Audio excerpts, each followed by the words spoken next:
Alright. Let's get into this. It's been a very hectic hunt for this Weedle. I am really hoping that we can get it this stream, but fate's a fickle beast. So let's do this thing, and let's go Eevee. Alright.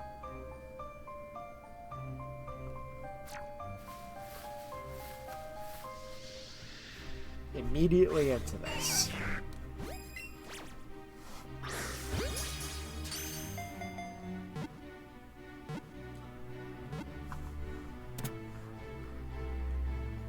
Let me hide pronouns for now. There we go. If we have somebody join us tonight, we'll go ahead and do that, but give me a sec. Counter, and we're at 12:01.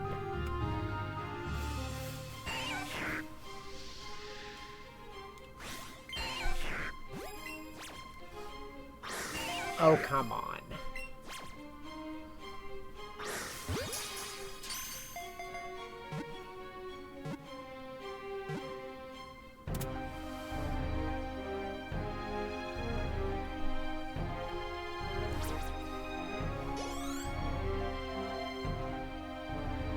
Okay. 12:02.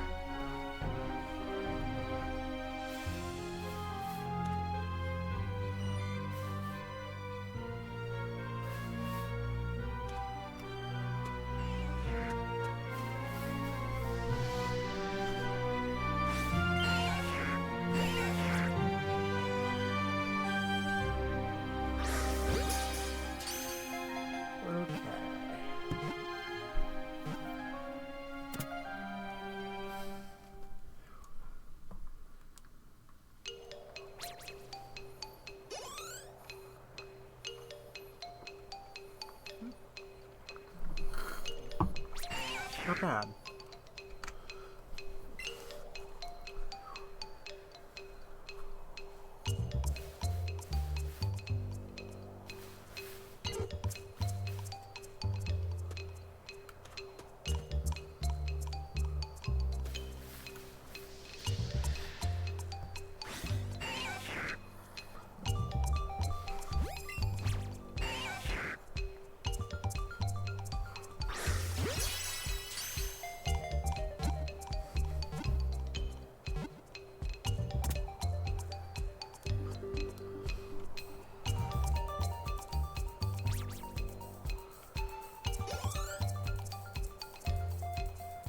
Level 4.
by 6.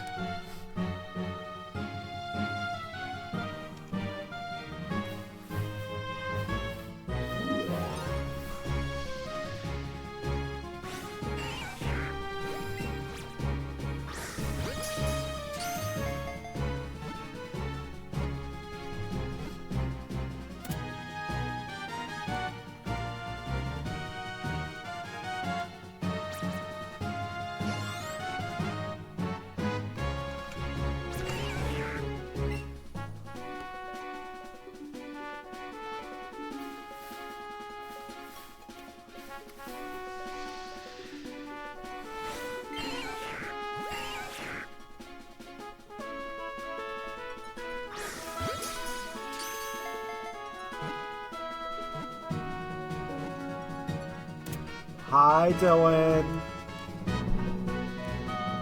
Kinda just vibing for now.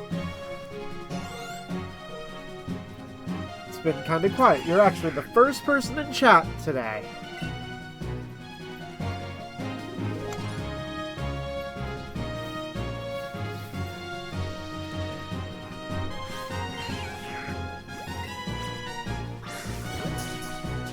But it's nice to see you here.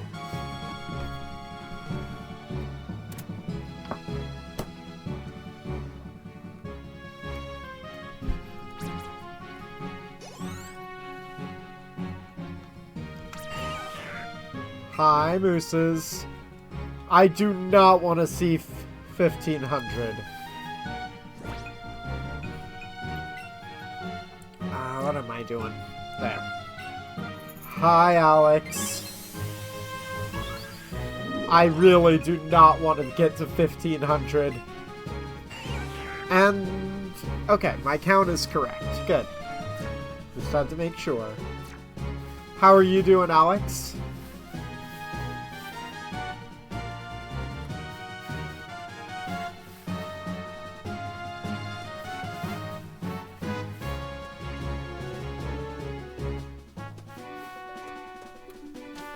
And Mooses, how are you? Yep, we are still on Banana Bug.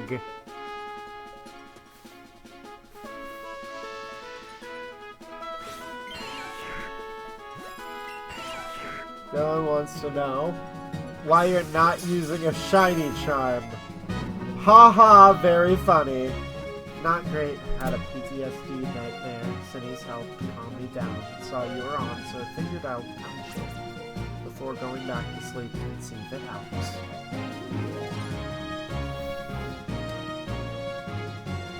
Don't we have a command for the Professor Oaks challenge?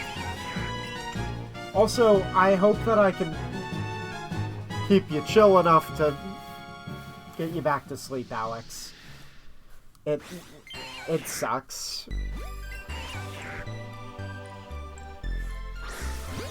I'm glad that Sin was able to help you out.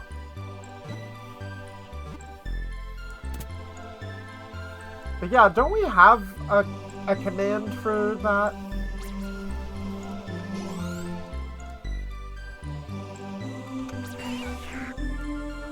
I thought we already did have one.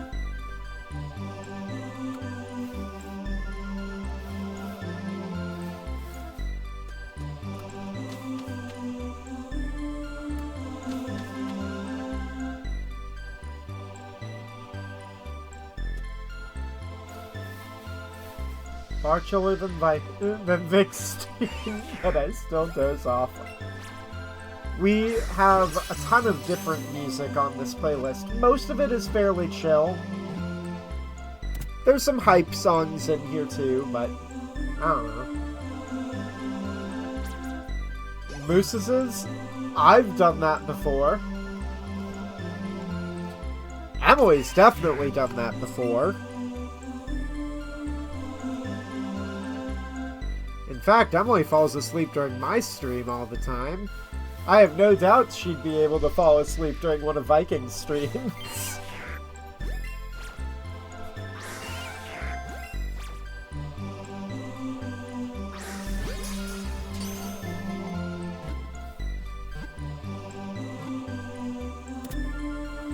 I can, as long as Muffet doesn't shout or scream that often.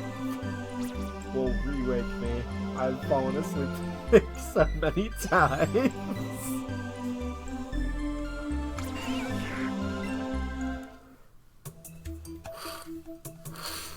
You don't sleep on Saturdays. Ooh.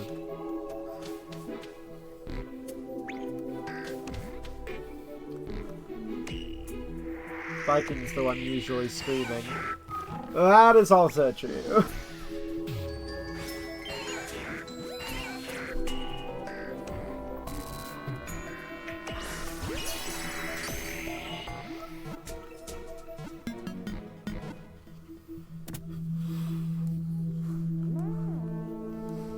Unfortunately, Muffin and Viking tend to match each other's energy.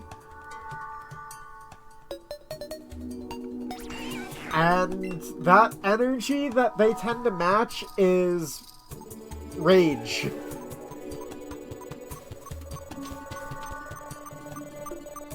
You can tell they love each other very much by how much they scream at each other. I just want to say that I've been enjoying hanging out more in here or Kim's chats, or my chats. Well, I mean, we tend to try to keep things chill.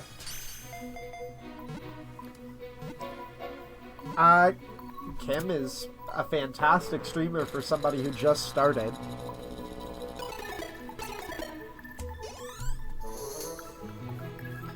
And we find that we're always welcome on your channel too, Moosesses.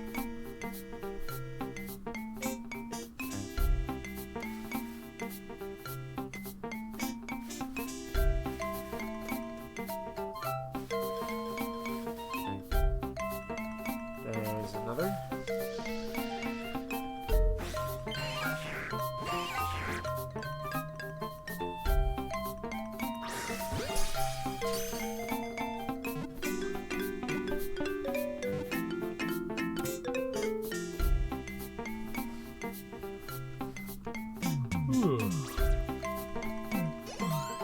It's too early into my stream to be yawning. Phone is dead, so give me a moment to check commands. Okay, that's fine, hun. Take your time, I'm not in a huge rush. In the meantime, Moosesses, Dylan,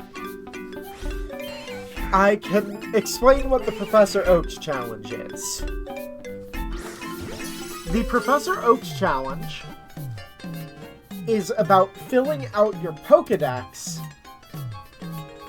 Essentially, you have to have the Pokédex entries for every possible catchable Pokemon before each gym.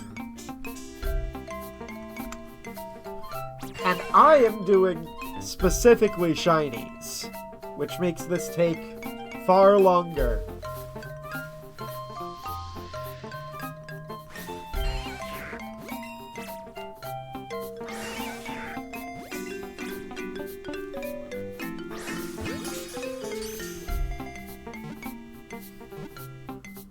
Sounds like hell and chaos. Oh, you don't even know the half of it, Alex. The first bit of the game is pretty okay.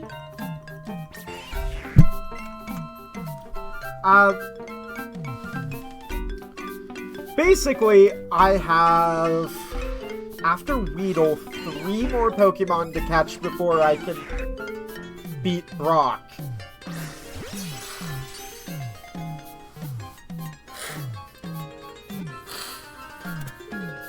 It's likely that I'll have some level 100 Pokemon before I beat Brock.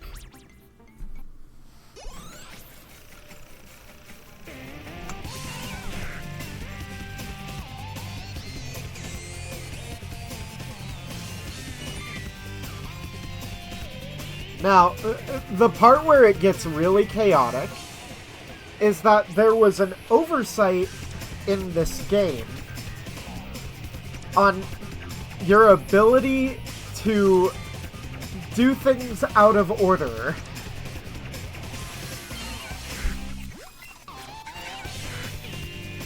Once you defeat Misty, and you unlock the ability to get cut by taking the SSN,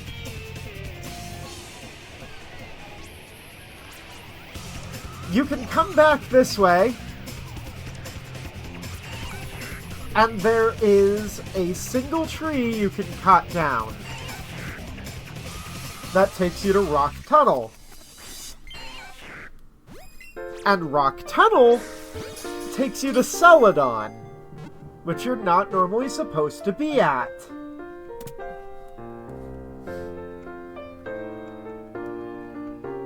From Celadon, you can go almost everywhere in the game, with the exception of the fact that you can't go to Victory Road until you have all your badges. Obviously.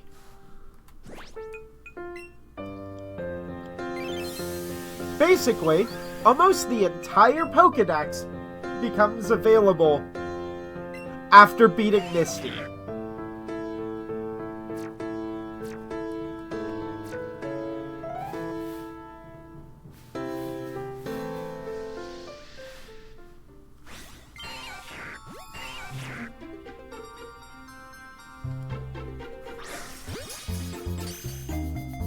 Did it not work?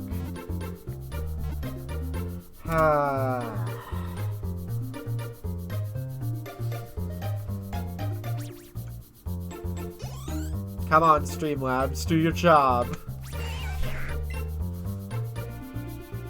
We need you, Nightbot. Please. There we go.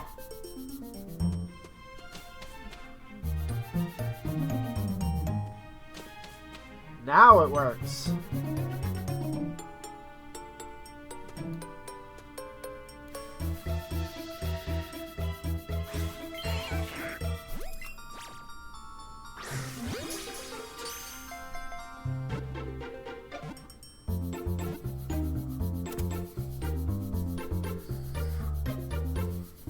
Yep, that works.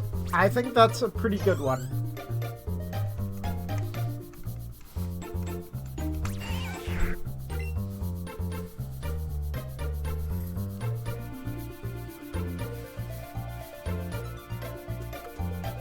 There we go.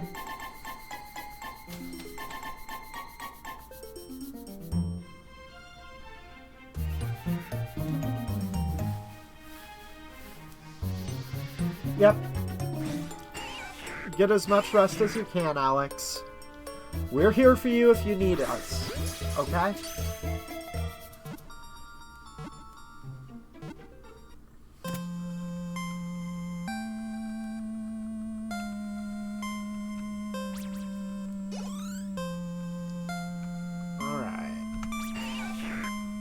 I'll go back to sleep in 30 minutes or so. If not, I'll just nap at coffees later. Yes. Okay, Kim. Thank you.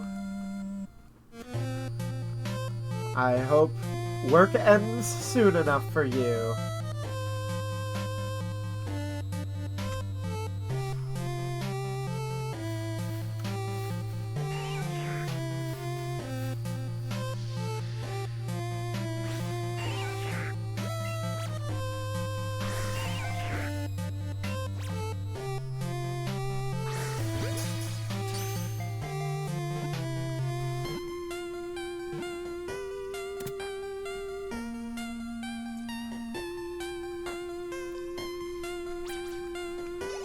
Aw, hugs to go around.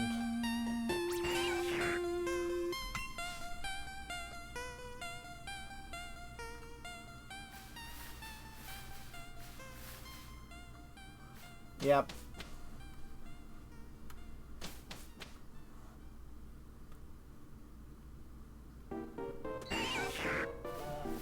Ooh, it's nice to have a day off.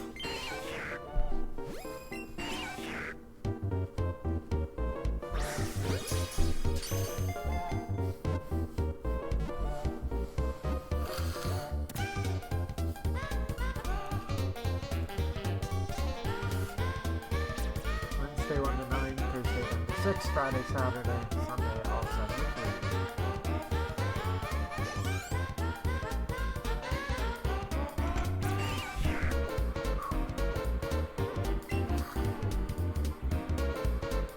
I also had to tell you, Alex, what usually knocks me out when I need to take a nap is drinking a cup of coffee. If I have something with caffeine in it, it typically knocks me unconscious.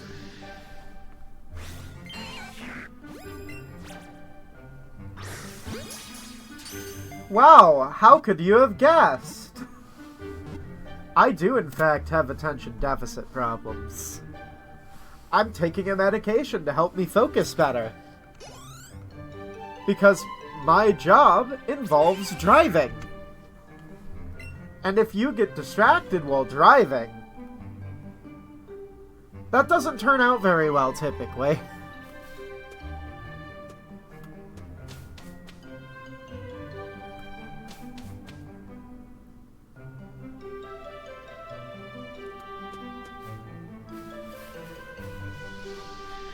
Anyway, yeah, if I'm feeling tired, right before I fall asleep, I need to drink an energy drink or a coffee.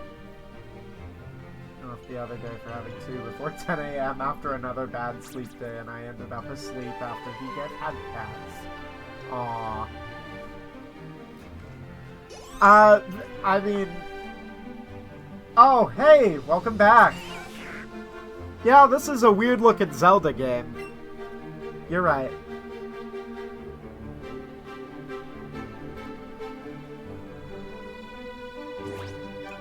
Always have to check real quick. I really don't want to get my count too far off. Yep, I was one off. I must have double-tapped at some point.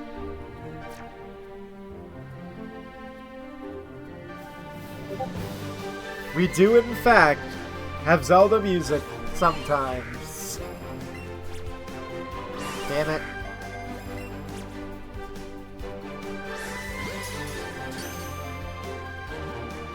Alright. Bye, Kim.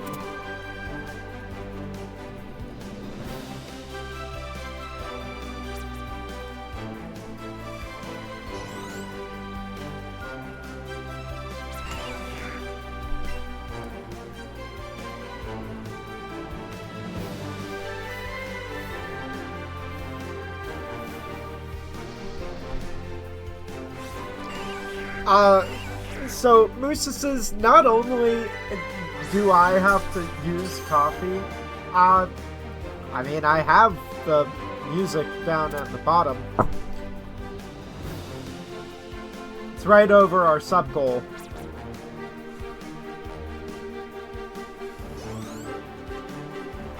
Not only do I have coffee or energy drinks as a focus drink, I'm also a certified drink goblin. I usually have to have 2 or 3 different drinks at the same time especially when I'm trying to focus on something, like a stream. So currently I have a coffee and water.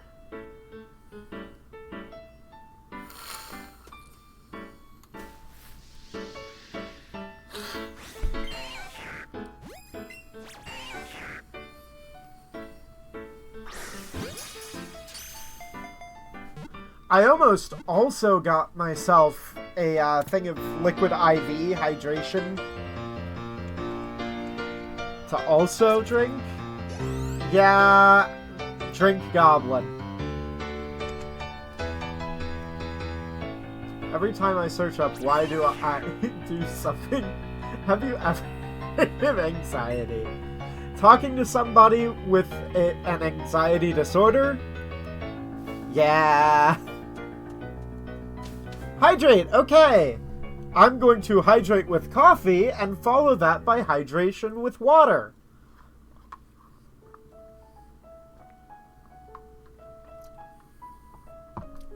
Aww. Poor Sin, you're broke.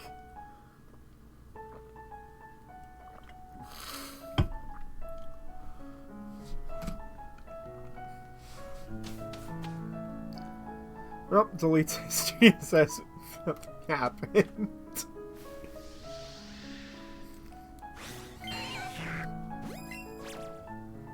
Oh no! I have a lot of mental health issues. Which, unfortunately, is kind of normal these days.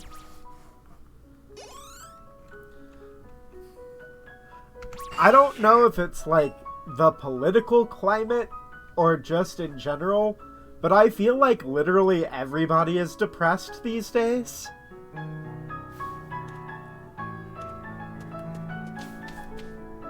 it's just weird.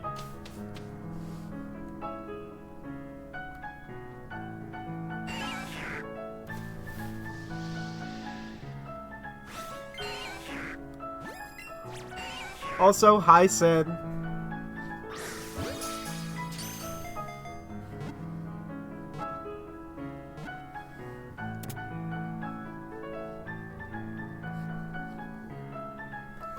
Who hasn't been in a mental hospital these days?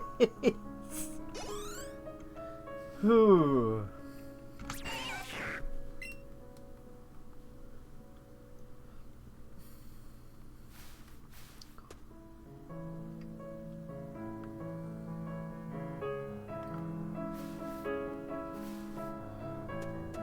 My mental health has been such, like, a work in progress. Every morning, the first thing I have to do is take my meds. And I'm going to count things up real quick in my head. 2, 3, 4, 5, 6. I take 8 total pills every morning.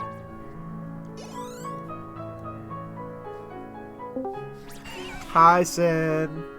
Hi, friends. And Emily, the answer is me. I haven't been in a mental hospital. Yeah, not everybody has been into any kind of mental health care facility. Yeah. However, that does not mean that those who haven't can't have mental health issues. Oh, I would know. Yeah. I'm not saying I don't have mental health issues. I've just never been in a mental hospital. I have. And Yeah, that was also traumatizing. Yeah. Yikes.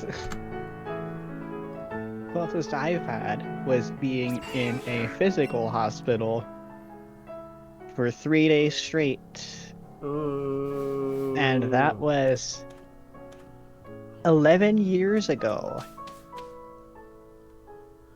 Yeah, I didn't chicken out. I started having a panic attack. Yeah, that's I couldn't take it anymore. not chickening out. That's just having a breakdown. Like, that- that's not good. Yeah, not only that. My friend was in one because she decided to quit drinking alcohol but started getting delusions. Ugh. Ooh. That's no fun. Yeah, it was mental hospital and then rehab. The reason why I had such a massive panic attack is because it reminded me of prison. Ooh, yeah. Understandable. I'm not going to go into context for this, but I do know what jail is like. Because I've been to one. Mouse on screen? Where the heck is the mouse? I just pulled it off. It was over the top of the number on my counter. Oh.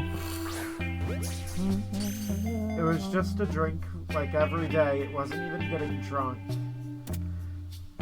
That's the Fair. thing, though.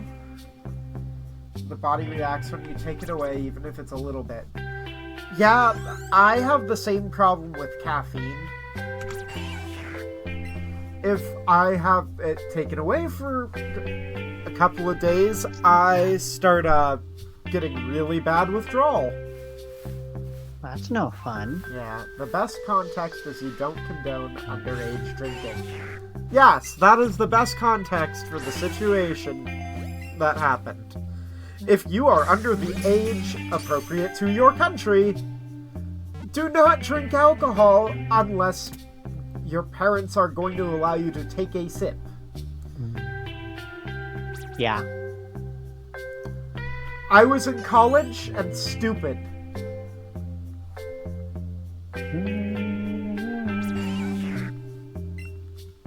Is Zekrom's already in bed. And so is Patrat.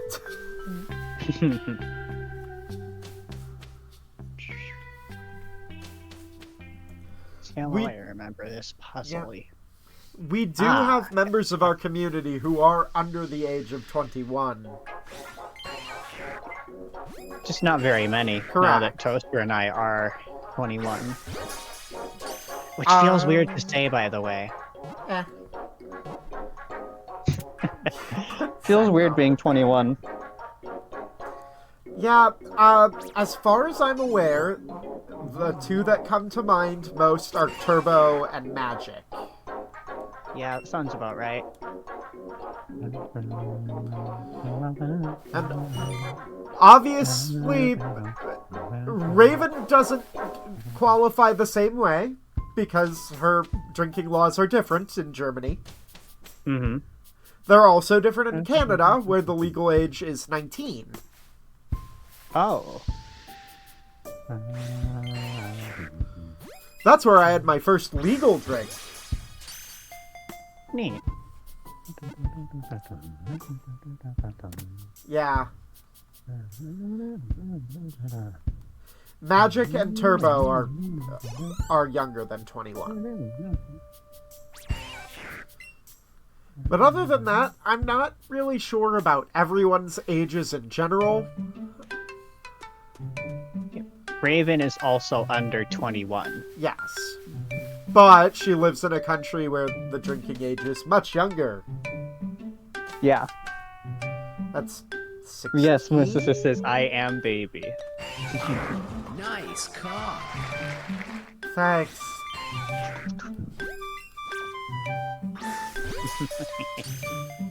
Oh, it's 18. Gotcha. That also kind of depends, too. The one area that I went to was Nova Scotia. I went to Halifax. I'm not sure if it's a national age of 18 or if it might be 19 in some of the other provinces.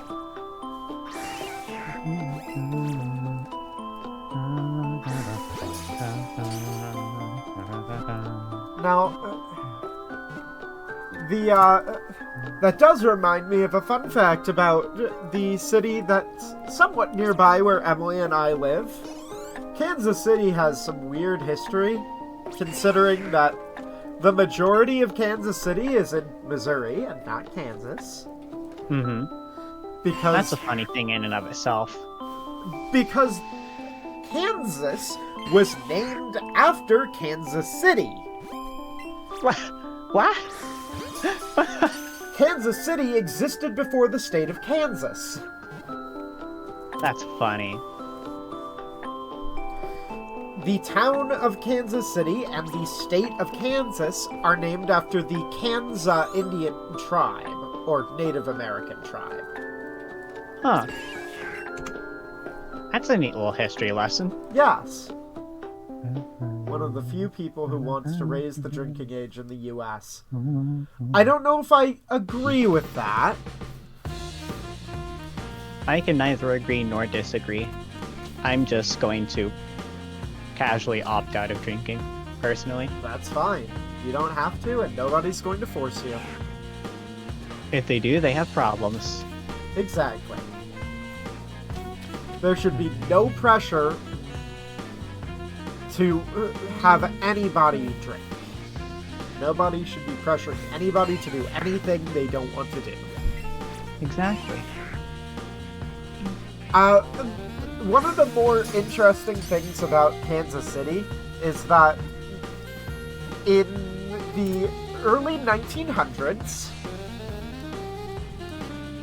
alcohol was, during Prohibition, was legal in Kansas, and gambling was legal in Missouri. So you had people going from Missouri to Kansas to drink alcohol, and people from Kansas crossing over to Missouri to gamble. Yeah, that sounds about right. The only thing missing is blackjack and hookers. Well, blackjack is gambling. Well, sure. I suppose. That means, in that case, the only thing missing is hookers.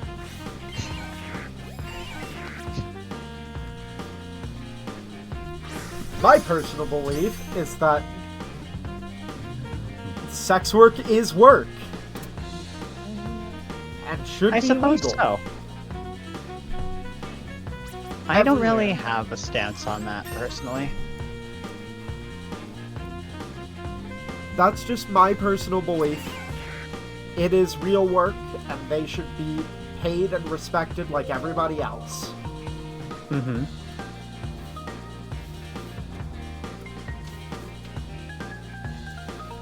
I've only hit surge here. There's modern day thing where Missourians go to Kansas for abortions and Kansans come to Missouri for weed. Yeah, that's the modern equivalent. All right.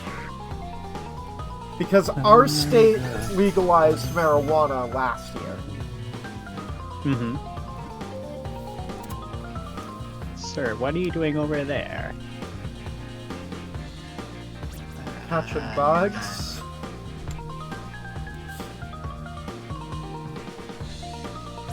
Let's see. I missed the timing, of course. Let's see. 6. Alright. Kim, I thought you were going back to work. Kim! Ooh. My nose is still so congested. I don't know why my allergies are bothering me so much. Allergies are just the worst in general. As a chronic allergy sufferer, I feel I have the right to say that. Same.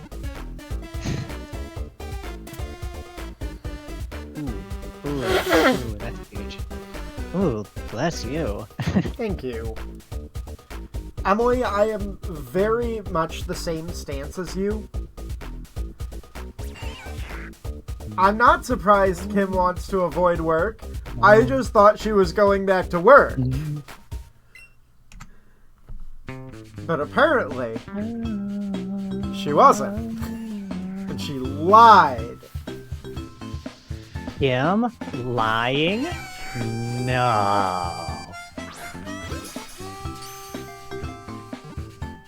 Well, that also depends. Double checking waste entries for the last few days. Okay.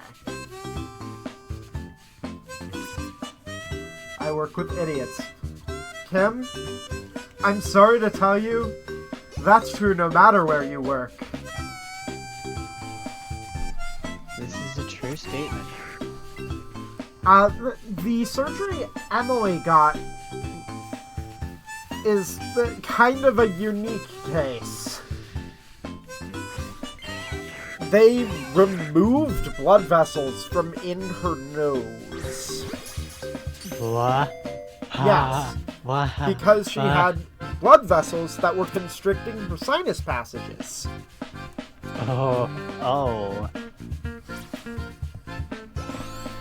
And while they were in there, they fixed her deviated septum. Fair enough, I suppose.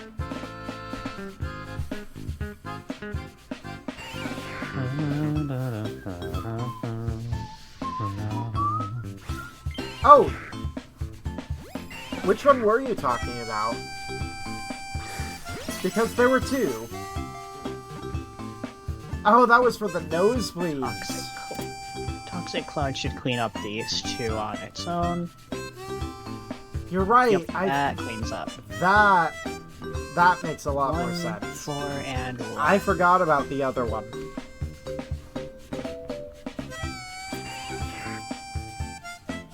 Pop, and poison damage, and poison damage. Clean. Remind me, Emily, what the other one was? I just don't remember. Wow, is Kim not even gonna say hi to me? Wow. Well, if I scroll back... Because I don't think she did. Put the green switch, flip the pink switch, go this way, swing around here, pick this up, fight you because you're right here. Hi, Dylan. No, Moose has said hi to me. Yeah, that's Kim what I was didn't. checking. That's exactly what I was checking.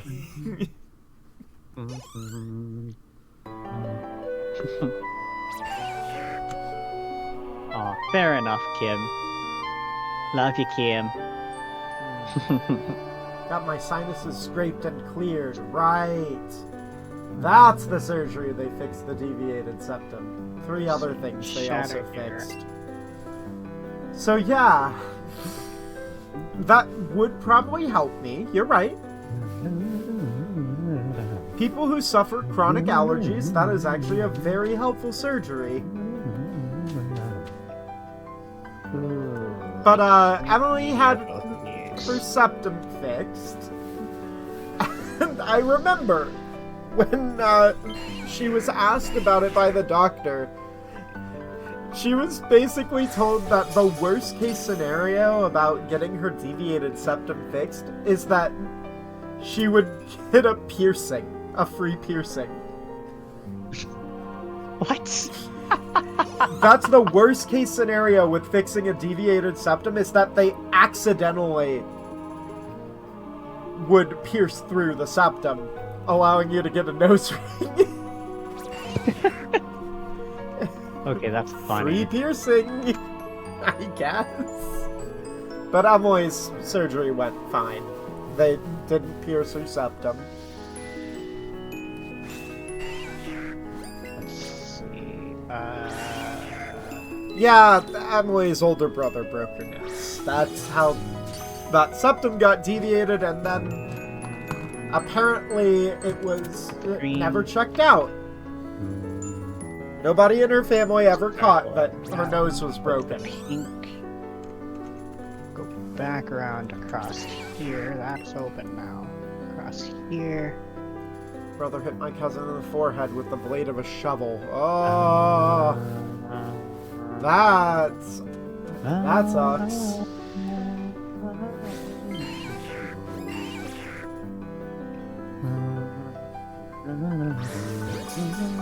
Well, I mean, I doubt. I doubted that would have been on accident. Warp. Fair enough. That is kinda yikes. I mean, I also have some anger management problems, but I am currently working through it with a therapist and a psychiatrist. That's good. Because getting angry ruins your relationships. Who would have guessed? Gee, I wonder who figured that out. I wonder how you people figure that out. That's a good question. Wait, no. Circle around here. Flip the switch. Time for some more coffee. Back around this way.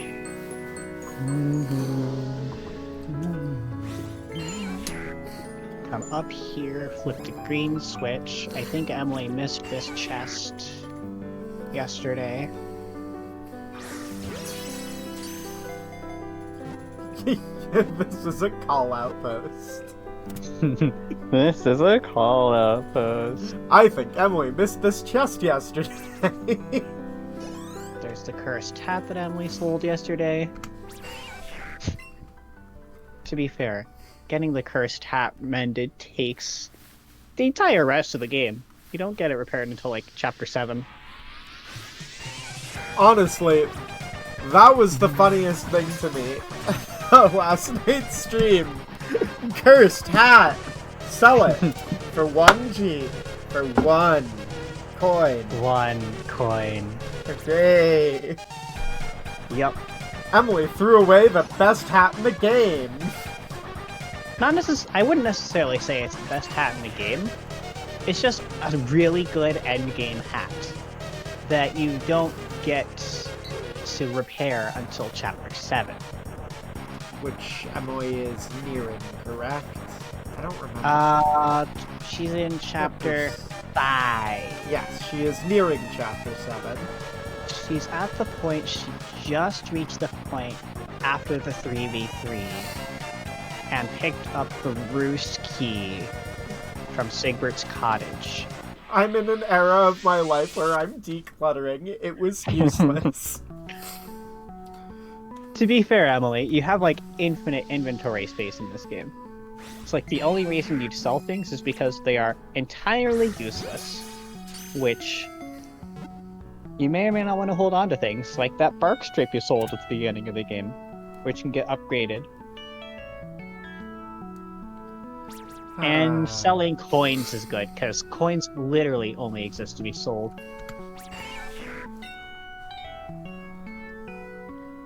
Actually, I think you might have missed the gold ring, too. I don't think you picked that up. I don't like clutter. It stresses me out. Fair enough. Yeah, I completely forgot where all of the traps are. 11. I can't shatter this turn. I have to wait a turn. This clears. This clears you. 4, 4, and 4. Emily took the Marie Kondo approach. Does this hat bring you joy? I think I want to blaze here, clear a trap or two, because I forget where these traps are. Oh, 3 traps. Beautiful.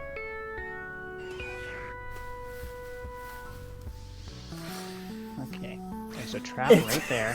And of course you move back. Stupid eyesore. It did not give you joy. Fair enough, I suppose. Does this hat bring you joy? Does this hat pass the vibe check? The vibe check. Oh, that one just died to poison damage. Nice. 9 and 6. There are 2 traps directly in front of Merit, so...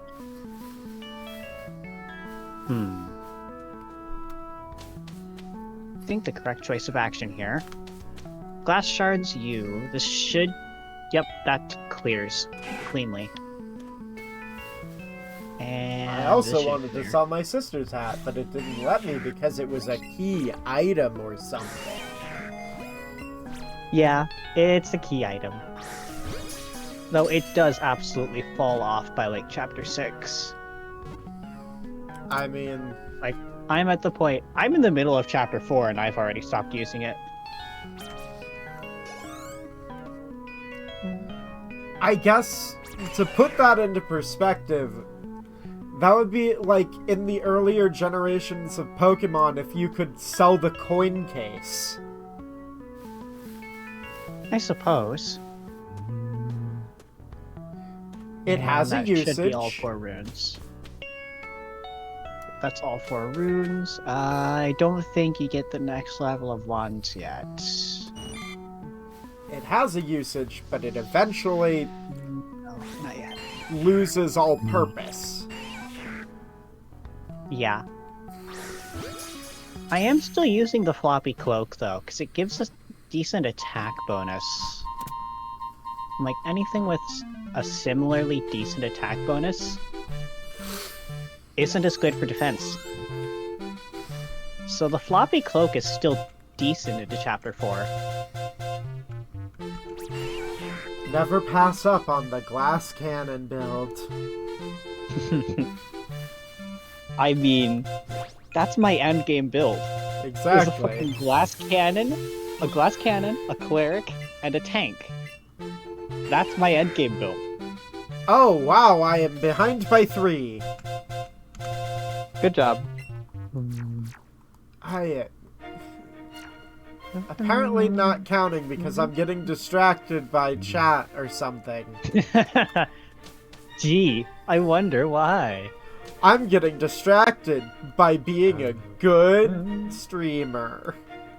I mean, hey, there's nothing wrong with that. Glass cannon. Peril build. Yeah, that's it. Peril build. Peril nuke. It's actually a viable build in this game. Just remember, you don't need any HP if your opponents are dead. Exactly. And you also don't need any HP if you can one-shot 90% of everything in the entire game. That's true. That's also the way that Emily plays Splatoon. I mean, Merit literally is set up to be endgame glass cannon nuke that does 100+ damage to everything when in peril. That's literally her build. Everything just lines up for that. Kind of reminds me of, there's a speedrun tactic in the Kingdom Hearts 2 speedrun. Because one of the abilities you get early on in the game is EXP boost. Mm-hmm. The way that ability works is that if you are knocked down to a certain health threshold, all EXP gained is doubled. Oh no.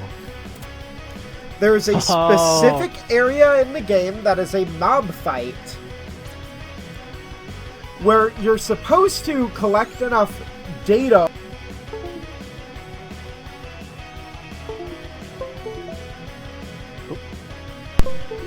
Ah, yes, thank you. Damn it. All of my... Lost it for a moment there. Yeah, all of my shit just went haywire. Yeah. Yikes. That was weird. Alright.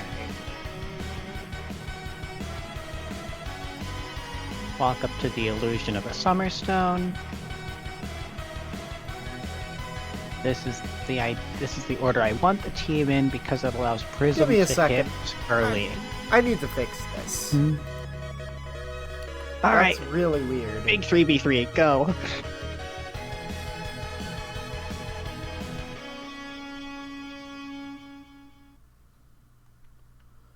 That was really weird that that happened.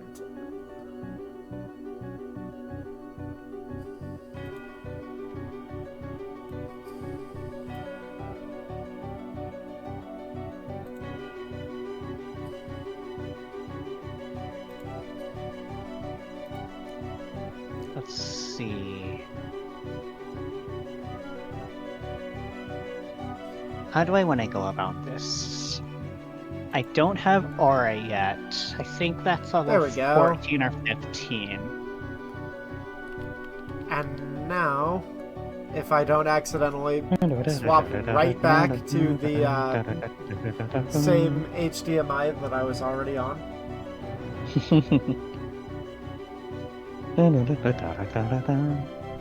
Prism before everyone moves out of range. Nice try. I'm getting better. That prism couldn't have been better timed. Oh, that actually sets up a nice meteorite. Let's see if this works the way I think it does.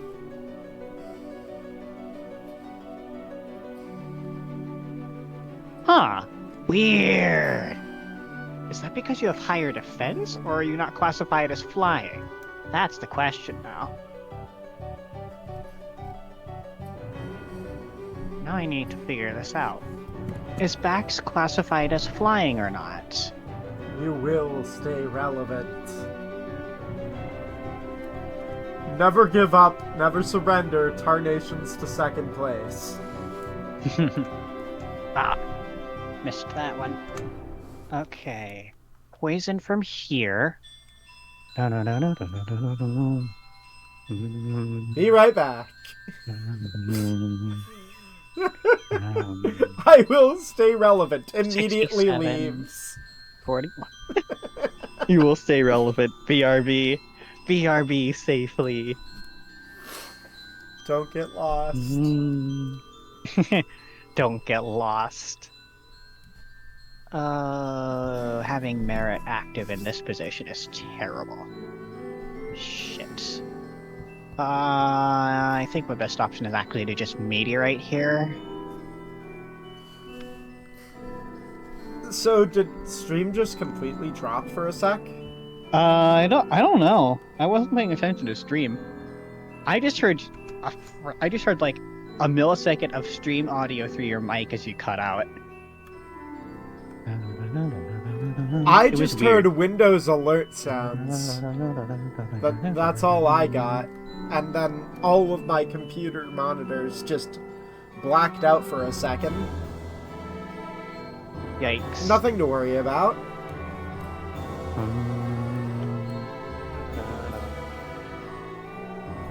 You can't hit all three with shockwave, so that's what you're gonna do. Okay, interesting.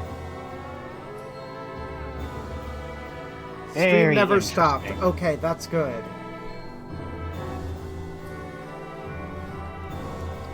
It just cut on my end. Yeah. It cut on your end, and there was an audio glitch on my end. Oh, right, yeah, that happens. Give me a moment, I can fix that real easy. Let's hit another meteor. Okay. And prism here. Should be able to fix it anyway. There we go. Your mouse pad? Ah! Her mouse pad arrived! Hooray! Yay, mouse pad! She got a little miniature mouse pad that she can stick onto her computer. Ooh. Since she has a laptop. Mm-hmm. I have, like, a desk Shockwave. pad that is at our desktop. Yeah, So- I have one. Since I'm set up at a desk, so I just have mine set up with an actual mouse pad too. Yeah. I have, like, a full desk pad, though. So, my mic, my, mouse and keyboard are all on this giant pad. That makes sense.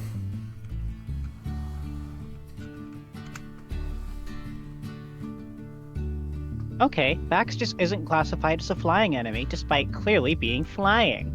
Weird. Weird. Well, I mean, base form Rotom isn't a flying type. That doesn't mean anything.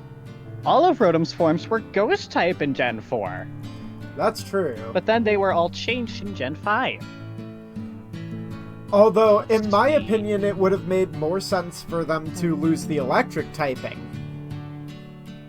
No, because they're all electrical appliances. Sure. But they're all possessed by ghosts! I suppose. I have to soothing here. Oh, reminded me of one of the dumbest trivia questions I've ever seen. Sin, what's the first Yes. Pokemon in the Pokedex? The first Pokemon in the Pokedex, regional or national? Doesn't matter. Bulbasaur is the first in the national dex. Your answer is incorrect. The first Pokemon to be in the Pokedex is Rotom.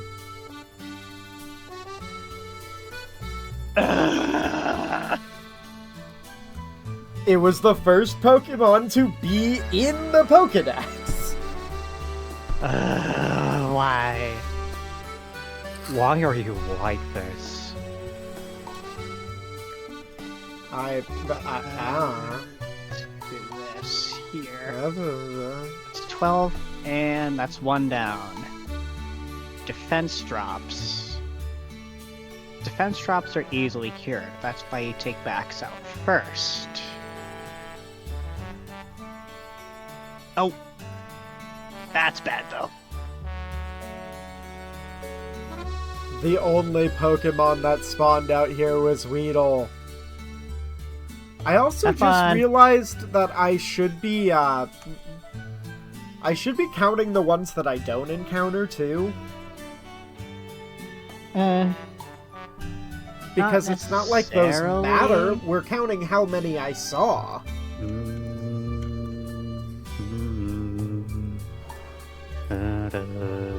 Alright, let's go into a defensive core here. Crystal, because I can't heal both at the same time reliably here. Aura is down for a turn. Not Aura, Soothing is down for a turn. I don't have Aura yet. Damn it. I keep falling for that every single time. Good job. It's not my fault that Weedle has 3 different cycles that it can attack on. It's just your fault for falling for it. Yeah, yep, I chose wrong in the game of rock, paper, scissors. I was telling Emily if on Saturday we could end up playing a game, not like a video game, but like a game for stream. I know you guys want to do Stardew, but it would be Stardew adjacent. What I was thinking Interesting idea. of was, oh, it's frozen. Okay, give me a second. Oh, this isn't good. Oh, no. Oh, Yeah, that's and a dead to poison problem. damage, yep. Give me a second. Oh, no. And I have no way to clear traps. And I have no idea where the traps even are. I may or may not lose this fight.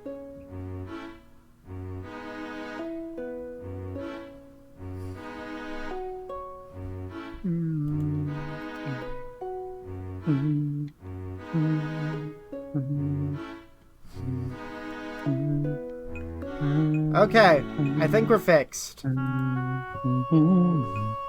Looks fixed to me. It's fixed. All that involved Vector was going bolts. into the settings for the capture card and messing around with one thing.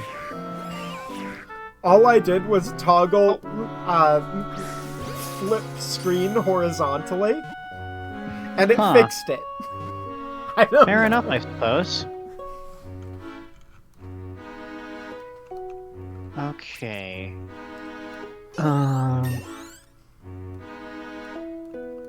7 and 24.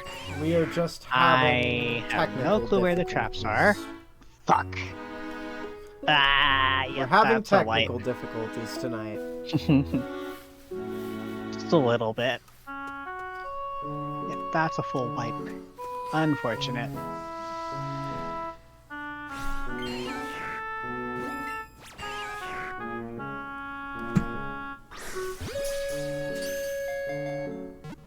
Let's run this back.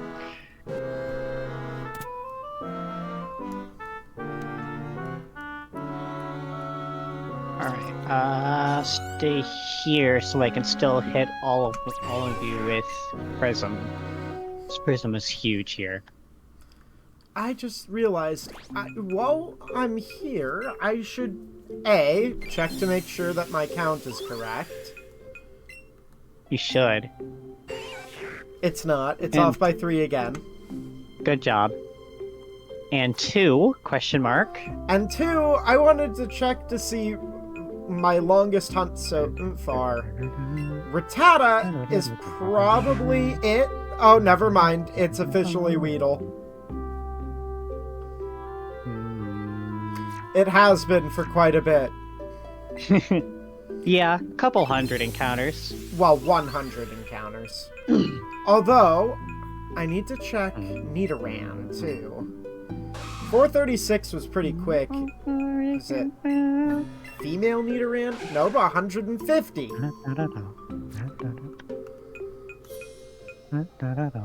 Pidgey And was Shockwave. 538.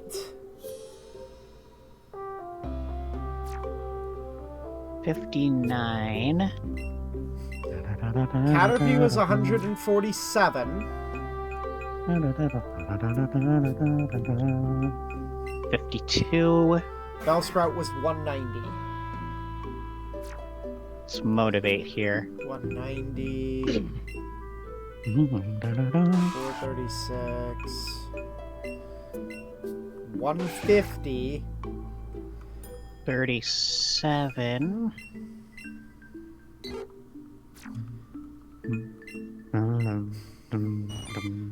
Caterpie was the fastest hunt. How many encounters? 148. Wow. With a very close second going to Nidoran female. Fair at enough. 150. Oh, let's shatter here. There we go. That's huge. Huge. Big, one might say. I suppose you're not incorrect there. It wouldn't be a stretch to say giant. It would be in this context. Well, huge is...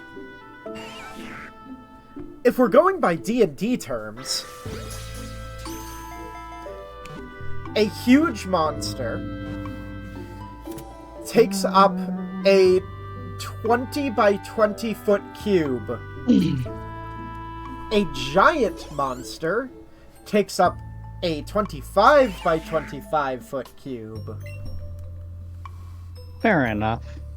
That is entirely unrelated to my situation. You would not use giant in this context. You would use massive. Well, a massive creature in D&D is 50 foot by 50 foot. Oh, hush, Bram. Smart Alec. The largest size of monster in Dungeons & Dragons is Gargantuan. There are only 2 Gargantuan monsters that have ever been released, at least. Those 2 monsters, one of them is called a Tarrasque, which has the highest danger rating of every single monster in the game. It has a challenge rating of 30.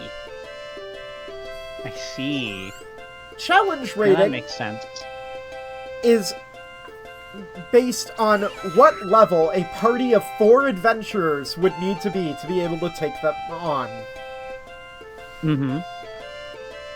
In 5th This is all edition going right Dungeons over my and head. Dragons, the maximum level is 20. So 4 adventurers would not be able to kill a Tarrasque. Uh-huh. By like a lot.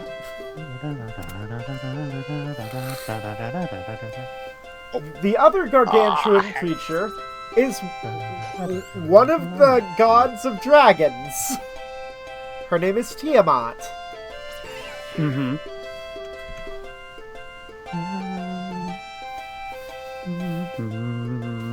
Those are the only 2 gargantuan monsters. At least in the core books. There are other add-on books that add on a couple, like the Astral Dreadnought, which is essentially a space turtle. Huh. Neat. Oh, come on. How did I miss that one? And there's a trap there. Oh, shit. And the shockwave to hit both. You know, what really sucks is that if I phase, it'll be a Pokemon I already have here. Yeah, that's pretty bad.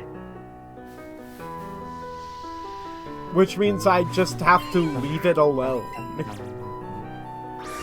Yup. Or just reset your combo, which would be devastating. Yeah, I mean, it wouldn't be that bad. It would be pretty bad, though.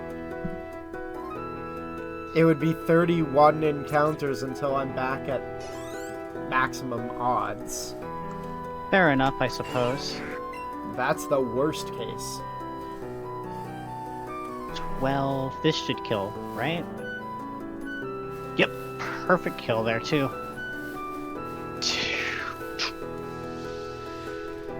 -7 speed.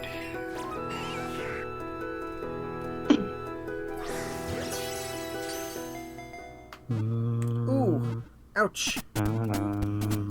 Ooh, this speed drop is gonna hurt. The speed drop is really gonna hurt. You know, we should probably set up a prediction.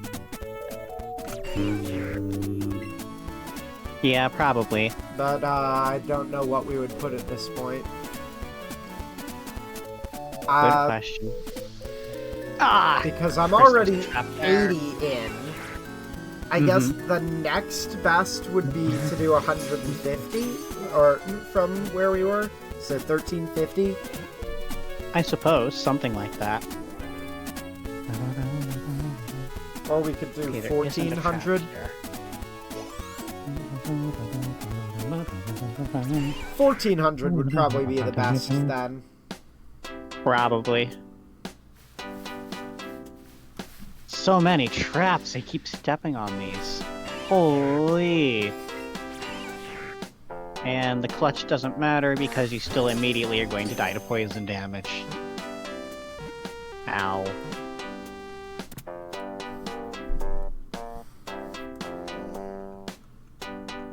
Well, fortunately I'm able to still heal.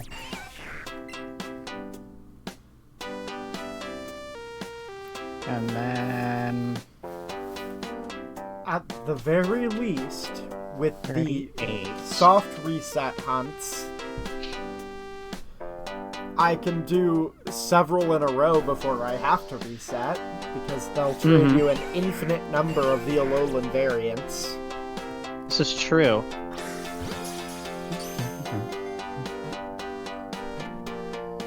And unfortunately, those are base odds. They sure are.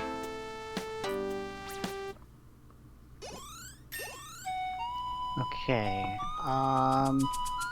Every do single this. reset hunt will be base odds. Yup. So that Blaze includes here. all of the Alolan forms, Snorlax, and the birds. And also the fossils! Woo! Fossils. That's all 3 fossils, too. Because I also have to hunt for Aerodactyl. You sure do.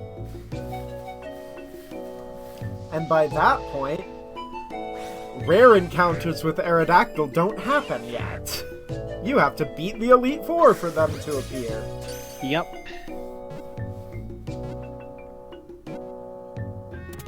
$26.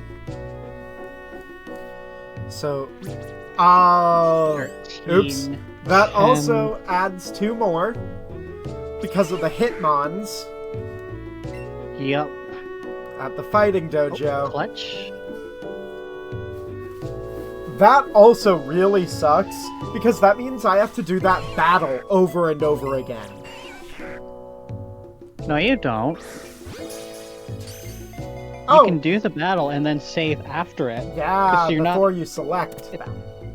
Yep. It's not in a menu. Correct. Alright, that's the 3v3 done. So that puts the total at all of the Alolan Mons, the fossils, the birds. Shut up, Wesh! Shut it! 715 to go.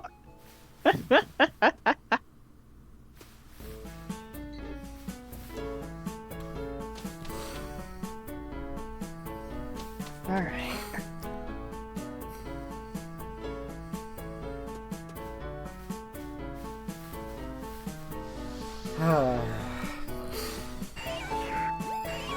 No, you are not, Wesh.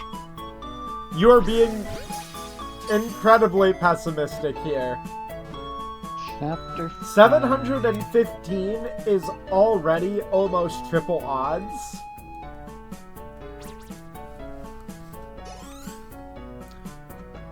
And where I am currently is... what? I'm about 5 times over odds now? I'll be nearing it. Approaching 4 times. 4 times, okay. It's 341.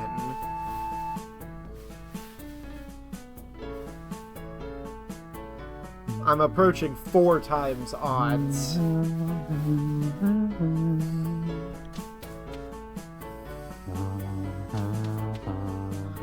Through my perspective, I hope you go over 2,000. Prediction will be 1,400. 14, not 15. 1,400. 1,400. Flat. Thank you. 1,400. The Or number... do I need to make this prediction? Can you be trusted to make this prediction, Emily? The exact number that I have been saying for like 5 minutes.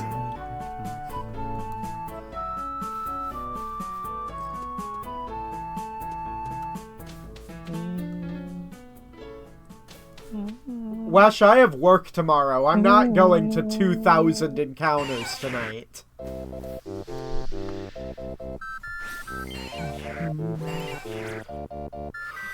If I wanted to go to 2,000 encounters... I'm trying to think what time stream would end. It would end at like 5 a.m. and I get up at 6. Sounds about right. I'm at work, it's fine. Raid the kitchen.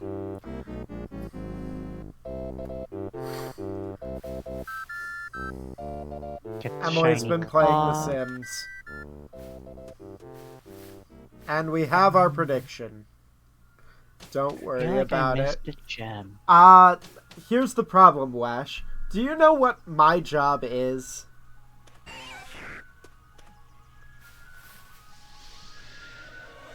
That's cue for somebody to do the quote.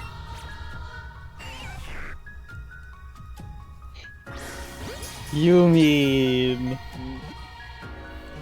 Quote 34. Quote 34. I can't believe that it's being 34. If it exists.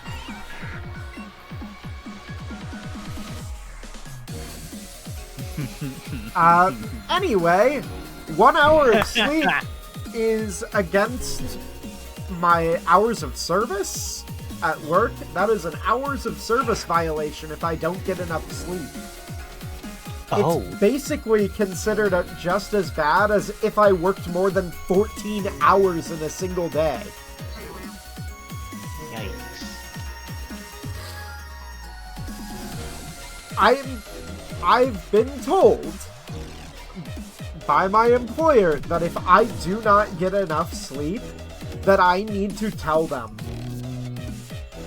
Because it's incredibly dangerous for me to do my job, which is driving a vehicle without enough sleep. Mm-hmm. Who would have guessed that not getting enough sleep is dangerous for drivers? Imagine. I don't have to. Sometimes I get sleepy behind the wheel. It's scary. That does sound scary.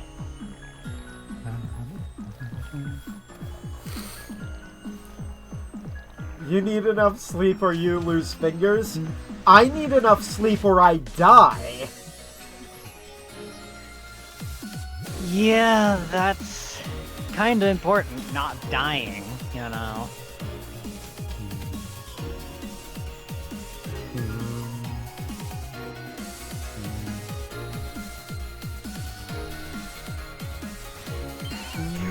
Because if I fall asleep at the wheel, either I drift into oncoming traffic. You're right. Because if I don't get enough sleep, I need to call them and tell them, hey, I didn't get enough sleep. I can't drive like this or else I'll pass off. I don't die, I get the day off. And even then, it's not like it's something you should take advantage of either. Correct. Because I don't get paid. Yeah, that sounds about right.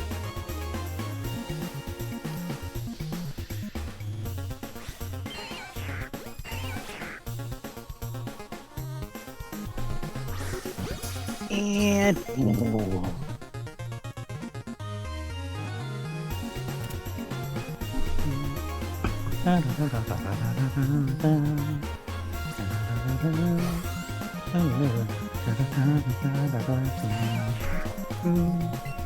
Well, since I am currently using the, since I'm currently using Stream Manager, I can end the prediction there. Which means Yay! I can gamble. Yay! This also means Emily doesn't have to stay up and end the prediction. Correct. Sleep. She can sleep.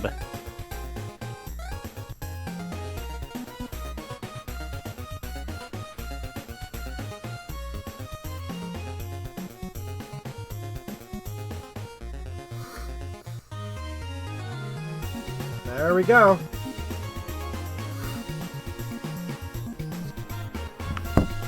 There's my input too. I am trying to stay very positive about this. And Wesh, you can claim that you're optimistic. But it would be ideal for me to get this Weedle sooner rather than later, or else I'll be doing this challenge forever. You say that like it's a bad thing. I'm not gonna answer that.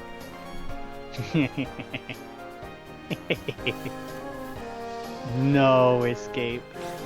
Well, either way, this challenge is going to go on for way longer than it probably should. Yeah, that's true. Queer berries. Emily, did you get the queer berries last night? Queer berries. Yes, queer berries. Do they mean queer as in weird, or queer as in fruity? I wonder.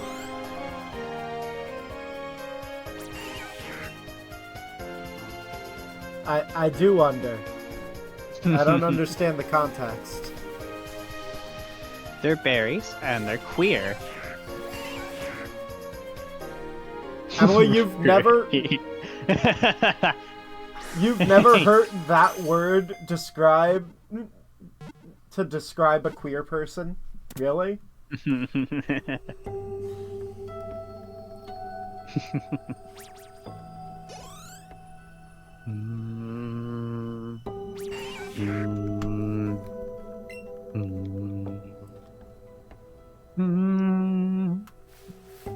You're guessing. Okay. Queer is in weird, or queer is in fruity.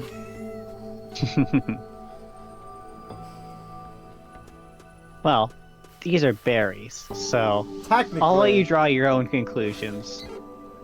I mean, technically it could be both. Those are not mutually exclusive.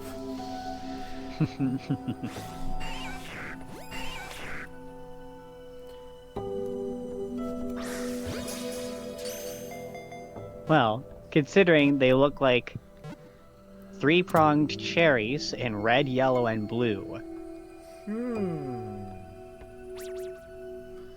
Red, yellow, and blue. Yes. Man, that's so close. If only they were pink. If only. Bisexual berry. Yeah. Pink, yellow, and blue would be mine. Obviously, you know what mine would be. Yes. We stand for the flag. Salute the flag. What country is this flag from? Who's gonna tell them? It's Transylvania.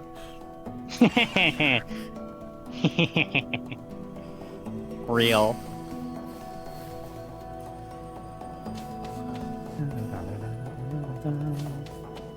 Oh.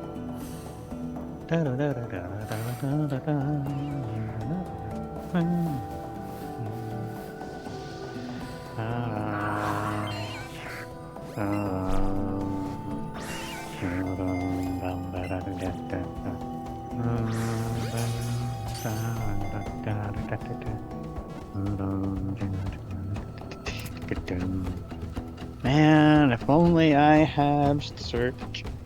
If only I had the search spell. Man, if only I could catch this fucking bug. Damn, that sounds like a personal problem. No, Sin. It's a skill issue, obviously. True. It's obviously my fault that I haven't gotten the random number to roll correctly. Just do better. Yeah, that counter doesn't go over 1,000. That's why I have my own counter.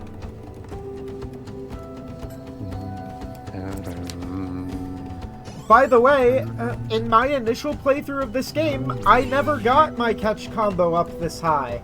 I didn't even know that it stopped at 999 until the first time we had a hunt go over 1,000. Which was Rattata. Stinking rat. The pizza rat.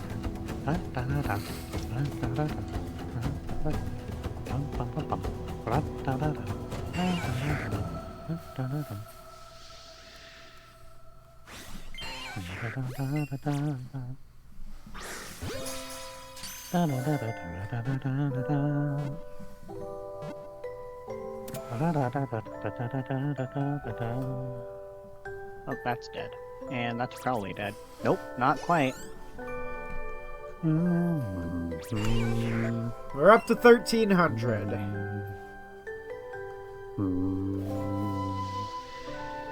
Well, I have to catch this one now. I wasn't intending to run into it. Because I can't end my catch combo. Oof. Well, you can still run away from it. You can? It has to run away from you for your combo to end. Or did you forget that? I did forget that. Here's the thing. Good job. The reason why I forgot that is because the Pokemon disappears after you run from it. Which is why I assumed that it ended your combo. Finally, I got Aura. However, now I finally, distinctly remember Johnstone doing that to avoid the run animation. Yup. Not to mention, you've been doing it too. When you've been running it, you've been clearing things that are the wrong species by doing that. So, like, you've been doing it. The reason why I'm getting confused is because that's the way it works for every single other generation where catch combos have been a thing. I suppose that is how it works for... Well, it works... It's more obvious that that's how it works in other generations, too. Right.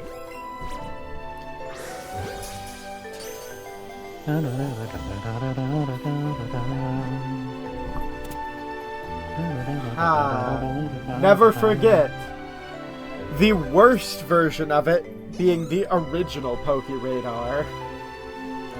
Real. You can't walk more than 7 tiles of grass.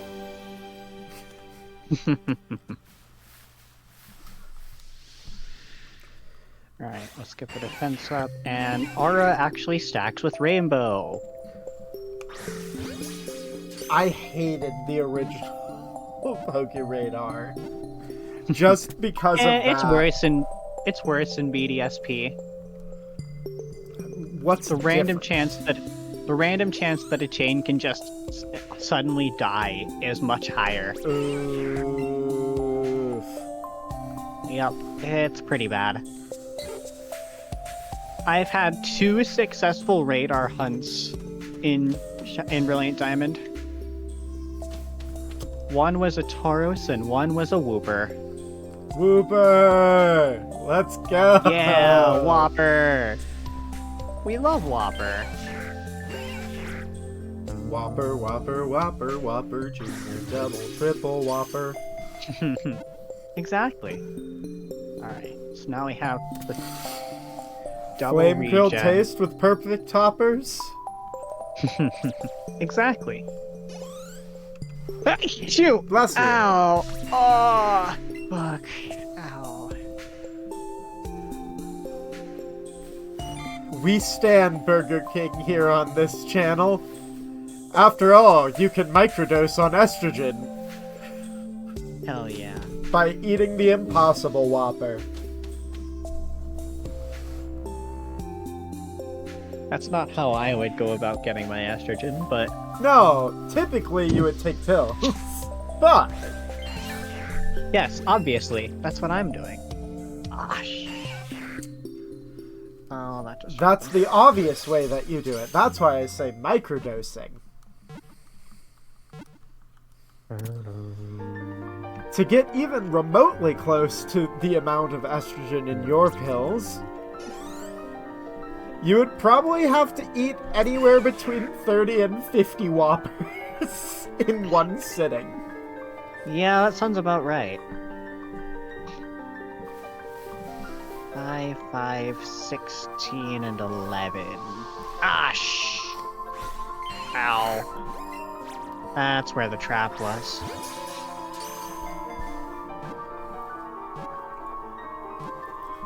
I've also heard recently that progesterone has some interesting side effects. Yes.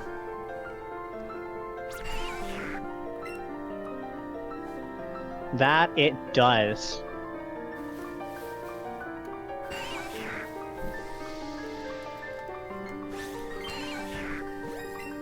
Like, what have you heard? I'm curious. The most common complaint that I've heard from the trans community is that it makes trans women insatiably horny. Yeah, I've heard that one too.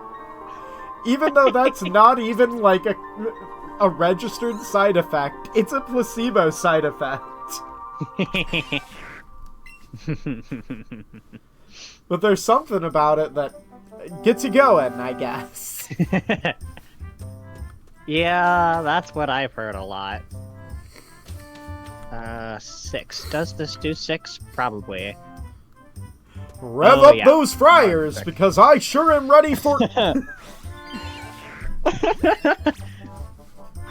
Alright. Oh, I'm about to get Surge. Oh, hell yeah. Hell yeah. Finally a good range spell. Hell yeah. Oh, that little bit of grinding I did in the observatory helped accelerate that. Oh, thank goodness. That is such a good spell to have.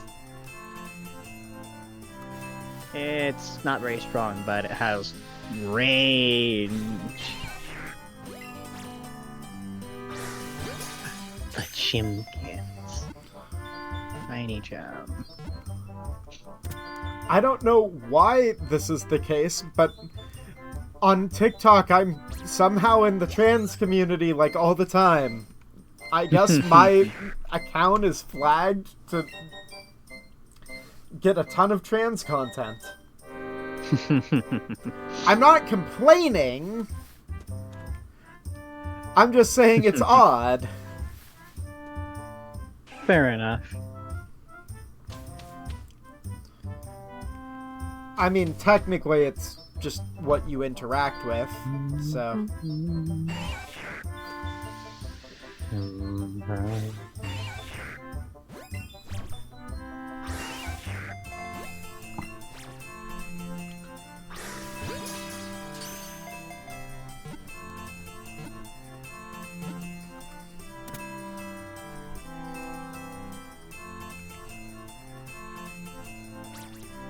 Ah, boy. This has been an adventure in catching Weedle. Boog. Makes me sad because Butterfree took like 300 encounters.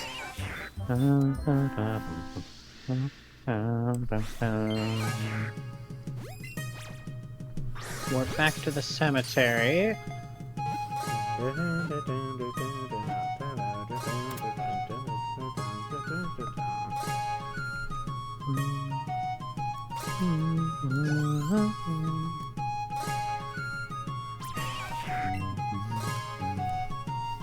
We're up to the study hall.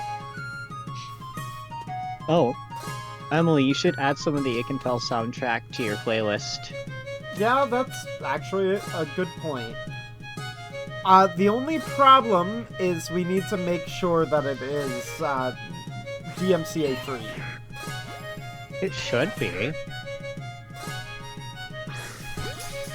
Worst case scenario, since it's an indie dev studio, we could find an email and ask if it's okay. True.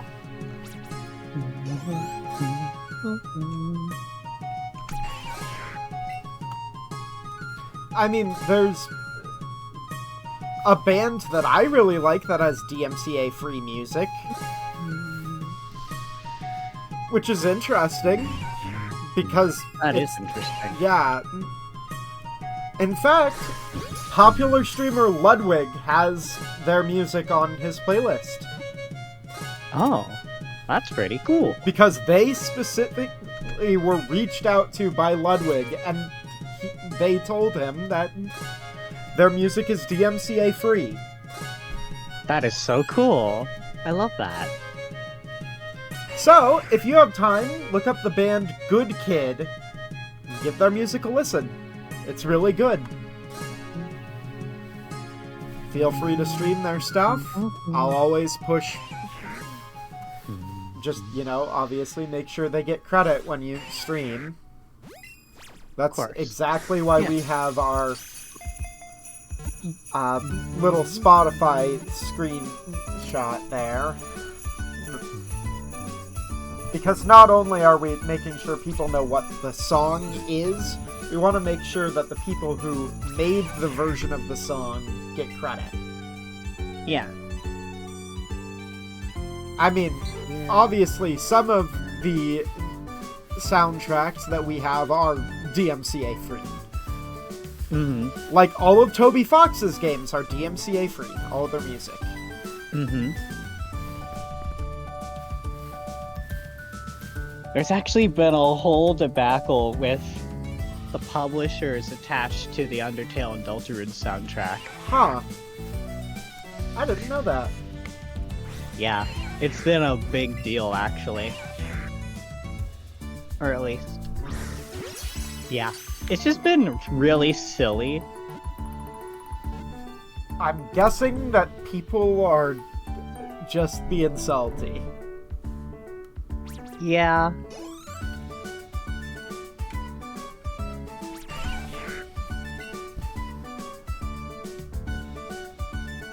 It's just really silly.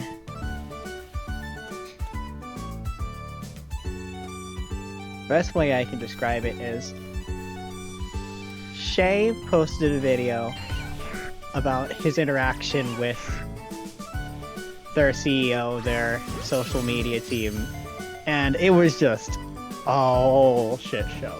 Like, wow, holy. Gotta love that. Yeah. Gotta love that. Thanks, Materia Collective. I mean...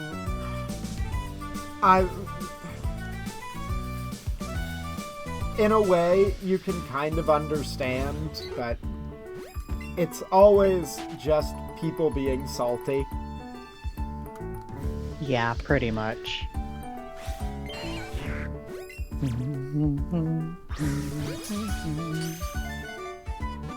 Yeah, that one's in the roost.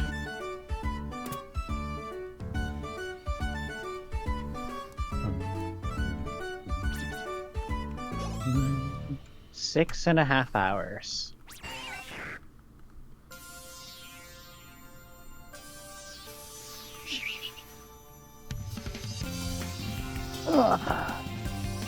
Alright, let's see. 11:30.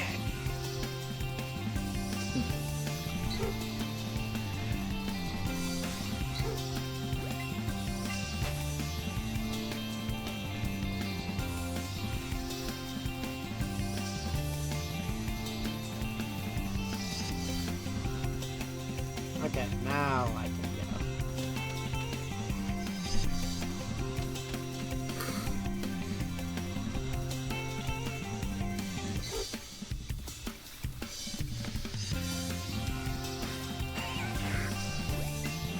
While I want to run into this Weedle in the next, like, 82 encounters, I'm certain Wesh is about to get a ton of points. Maybe. With the way this hunt has been going,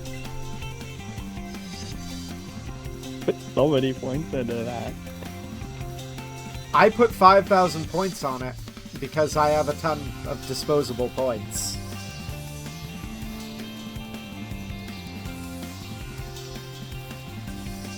I mean, on my personal Twitch account, well, after gambling 5,000 points away here, I'll be at 59,000 points. Still. Huh. I wonder who has the most channel points then. It's not me. Well, obviously, because I have almost 70,000. It's also not Emily.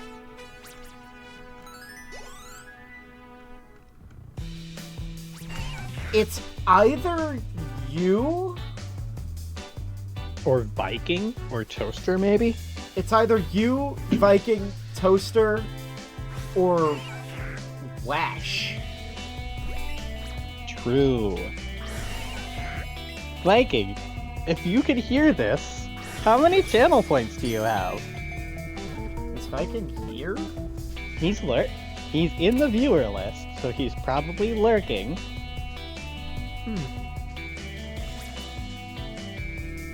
And since there wasn't a Chaos Crew stream tonight, Yeah. you never know.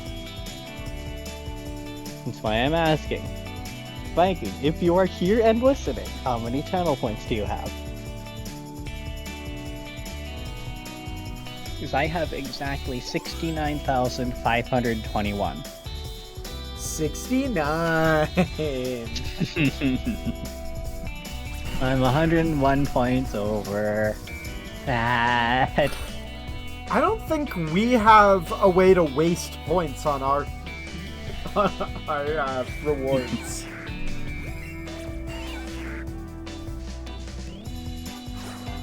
That whiffed. Good job.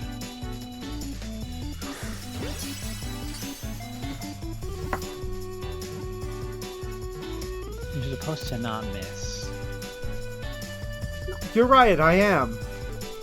Unfortunately, I am not a perfect person.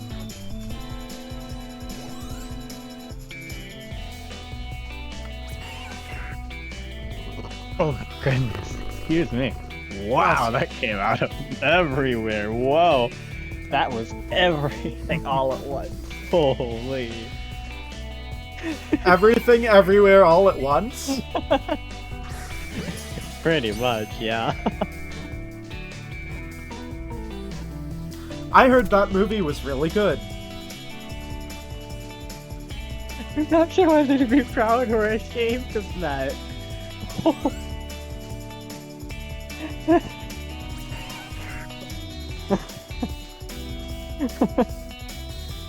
I'm pretty sure the stream heard all of that. I barely heard it.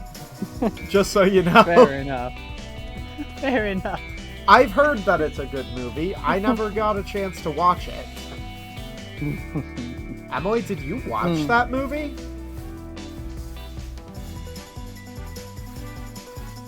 Yeah.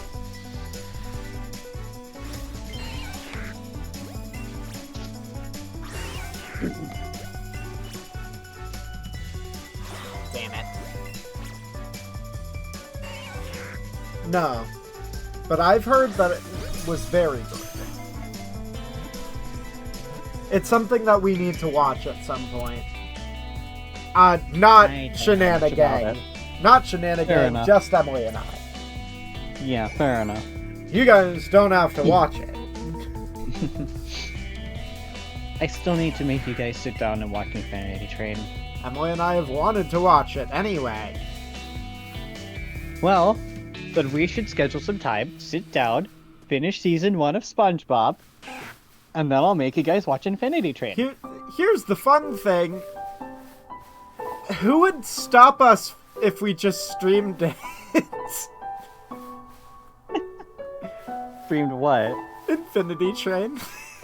on Twitch. Who would stop us? It's not like it's accessible anywhere. This is true, although that is probably not a good idea. Oh no, we lose I appreciate our revenue for one stream? Oh, boo. What are we gonna do? I appreciate the idea, but like, I don't know how good of an idea that is, I'm gonna be honest. But it is a funny idea. That is absolutely the funny idea. What do you think, Emily? If it's being removed from all streaming services and will never be put on television again... True. Who's gonna fucking stop us from streaming it? Not the creators, necessarily. Exactly. And what, are we gonna be asked by HBO to stop? Well, maybe they shouldn't have taken it off their platform.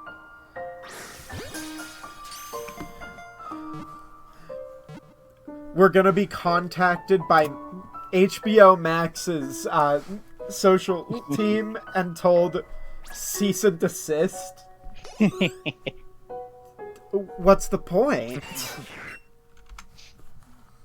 You're just doing what the creators want. I mean, the same could be said for Over the Garden Wall, too.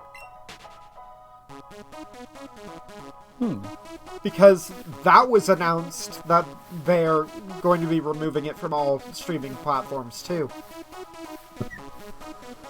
Huh. And it'll no longer be aired in October on Cartoon Network, even. Who made the decision to stop that, though? I don't know.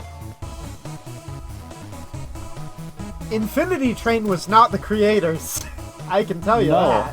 Absolutely not. That was HBO dropping the ball. They did like a whole huge purge. Yeah.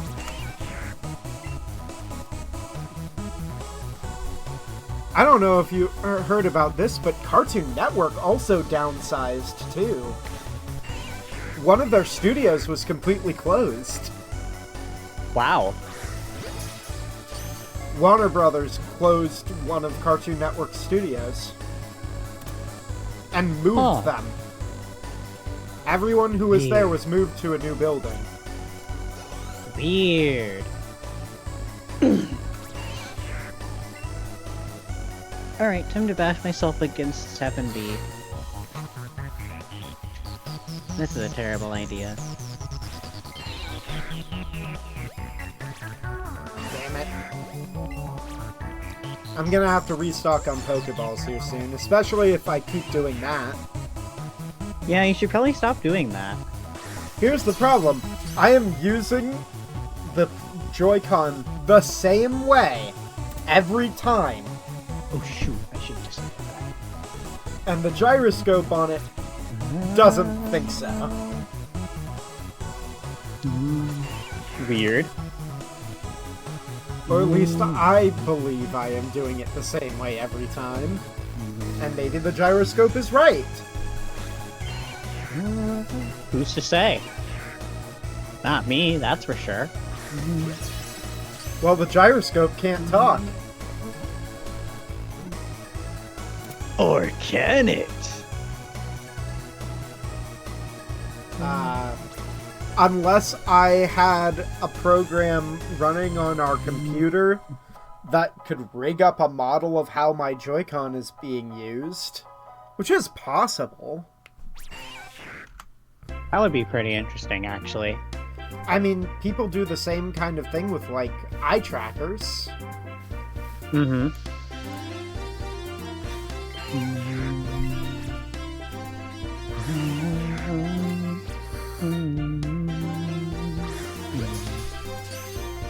Emily says do it, regarding just streaming Infinity Train to the channel.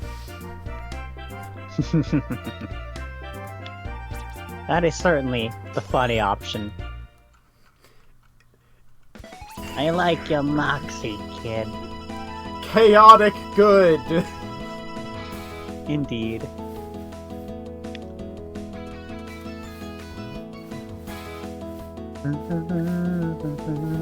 Well, sorry. No, that would be chaotic neutral. True. I suppose that makes more sense.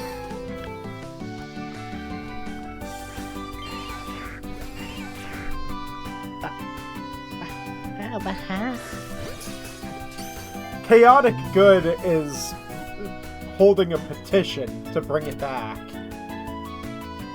True. Yeah, that makes more sense. Lawful good is acceptance. Which is the wrong answer. Or would that be lawful good, or would that be lawful neutral? I don't know. Well, if that's lawful good, what would lawful neutral be in that case? Actually, true neutral would probably be acceptance. It would basically be having no opinion. Yeah, sounds about right.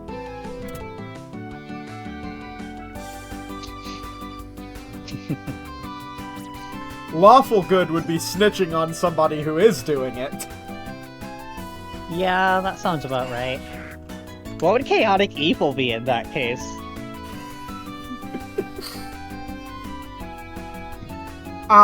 Chaotic evil would be torrenting it out and then sending it out to everyone who's here.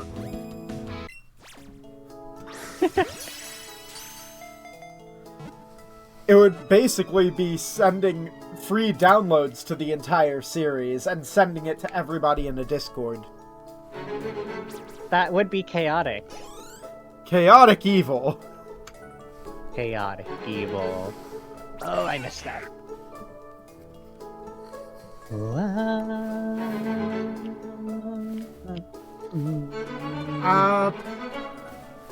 I'm just gonna run into Pewter and, restock. It's time for the mass exodus of Rattata. Not a Rattata. Or, it's Weedle now. That's my bad. We already had the max Rattata exodus. It wasn't even that bad. Look at look at the scroll bar.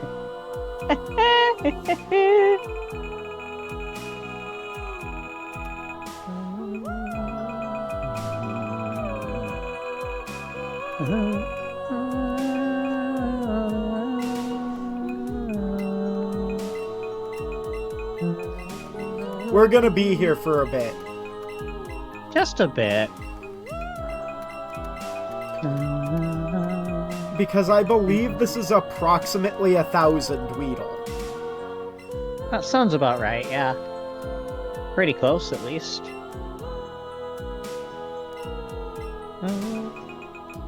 Actually, I should probably do this from the end of the list up. It would make more sense to do it this way. Grab dash in. And I need to remember how you're actually expected to do this. Probably like that. Left, right, left. There we go. Okay. 500 meters cleared. Yeah, this is definitely the right way to be doing it. From Fair the enough. bottom of the list up.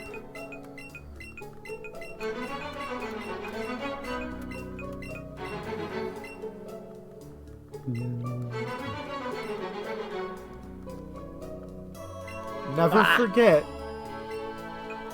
what they took away from us in earlier generations. The cute charm glitch. The cute charm glitch. Not really a glitch, it's technically just an oversight. Yeah. I can't believe Game Freak took that from us. 1 in 5 odds that the Pokemon is shiny if they are the opposite gender of your Jigglypuff. Yeah, pretty much. 1 in 5 odds 50% of the time is nuts. That is pretty insane. No wonder they removed it.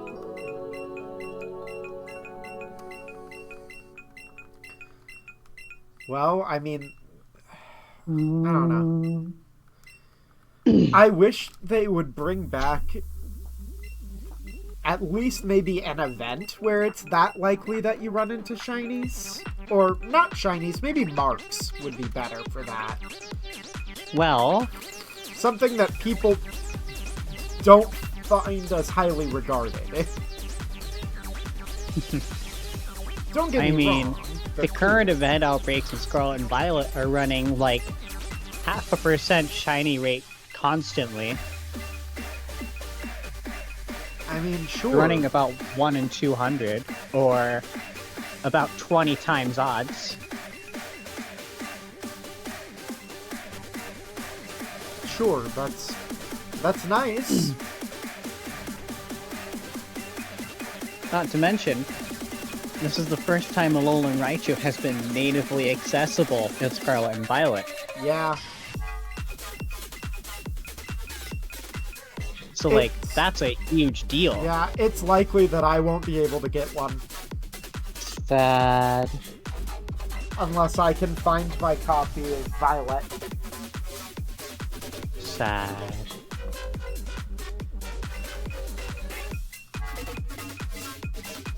So yeah, you have until, like, Thursday. Yeah, it's not happening. Because my next stream would be Friday. Yeah.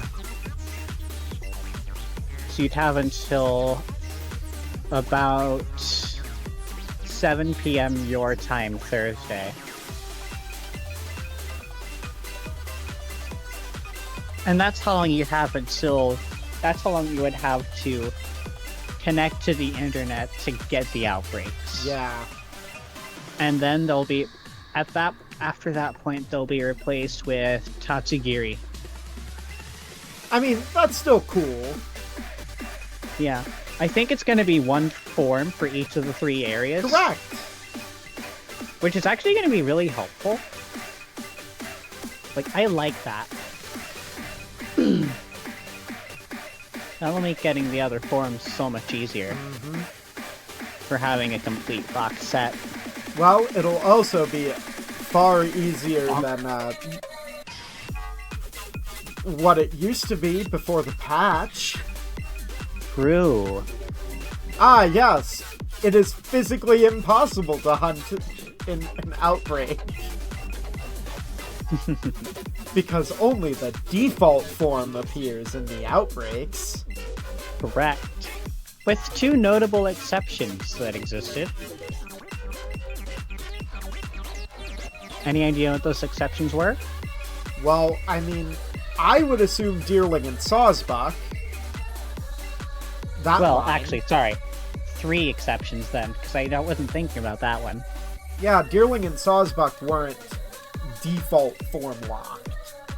Because there is no default form for them. I mean, technically there is, because they're area locked.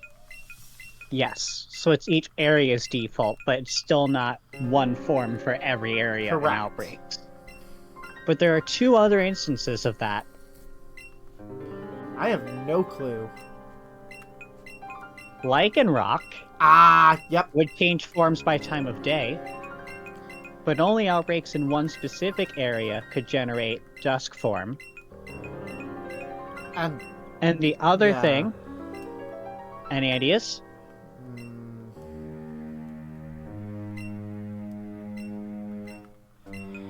I can't think of anything. The region's butterfly, actually. Because the default form is changed when sending a postcard from Go. Not to mention the default form. Yeah, not to mention the default form is actually event exclusive previously. That's cool. Which one is the default form? Fancy pattern. Huh. Because I would have assumed was event exclusive prior to Scarlet and Violet. Because you said it was event exclusive, my thought immediately went to the Pokeball pattern one. Nope, that one is still transfer only. Because it can only be obtained from the events that ran in Generation 6, and currently cannot be shiny by any means. Yes, I mean... it would be neat if there was a way to get it either in Go or in Scarlet and Violet. But we all know that's never gonna happen. Right. And all the Weedle have been transferred. Yay! How many is that now? I've transferred 1,366 Weedle. Woo! Wait. No, 1,336. Which means my count is 2 off. Still. Yup, good job. Okay, I'm actually not gonna play Celeste right now.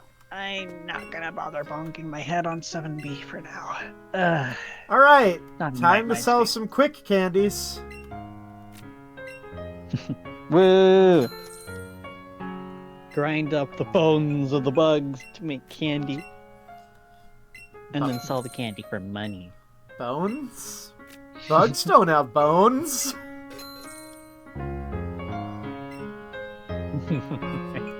Boneless pizza.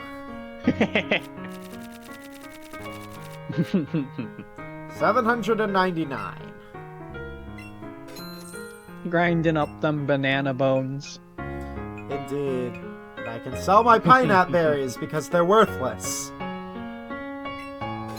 Honestly, at this point, while I'm hunting Weedle, I can sell all my raspberries too. Mm-hmm.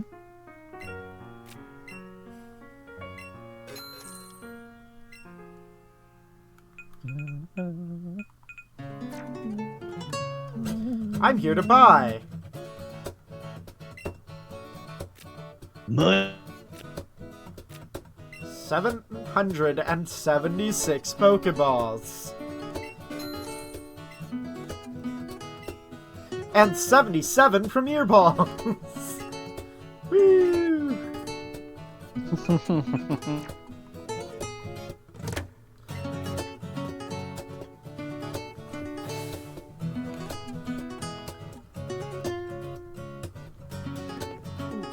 actually, let's do this. And give me that. Give me you. Yeah, I agree, Dylan. The song is so good.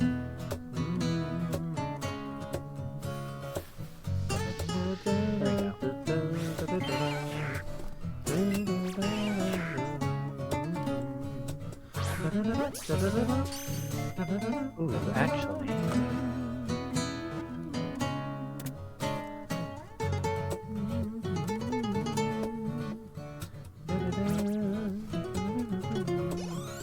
you're missing one of the other goated songs from any of the Legend of Zelda games. The title theme from Spirit Tracks is a fucking bop.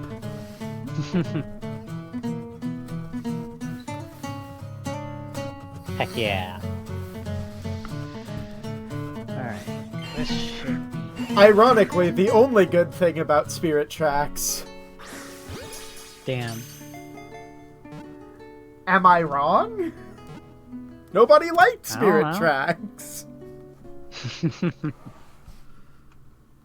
I thought it was funny watching Viking ram into a cow for half an hour. Nah, that's just Viking fucking up the game. This is true.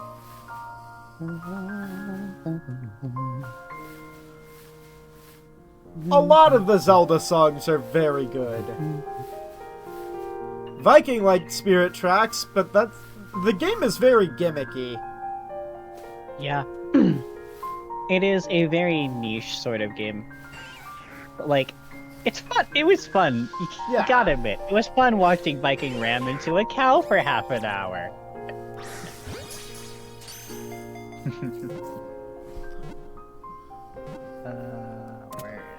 Where is volume slider? My Yeah. point, though, is that by most standard viewpoints, it's probably one of the least liked Zelda games that's in the canon. Fair enough. Because the CDI games don't count. They are not canon to Zelda. And technically, Link's Awakening isn't canon either. Also fair enough. It has a place on the timeline, but the events of the game that only happened within a dream, so it doesn't really matter.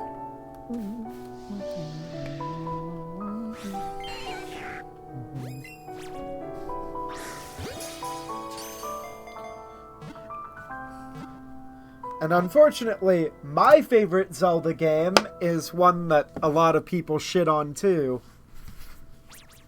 Minish Cap. Aw.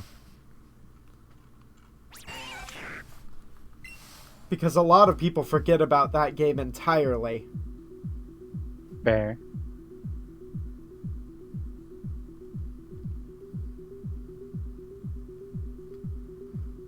Just gonna stand here. There we go. Minish Cap is a great game. Thank you. I mean, I would say that my second favorite Zelda game would probably be a tie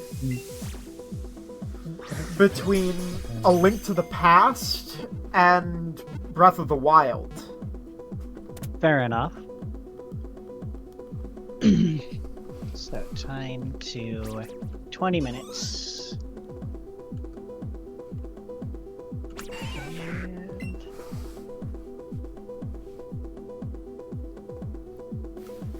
Hey, being basic is an okay opinion.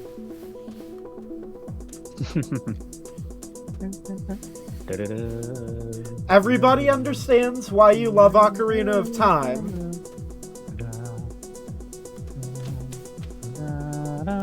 Because it is the most agreed on opinion. This is true.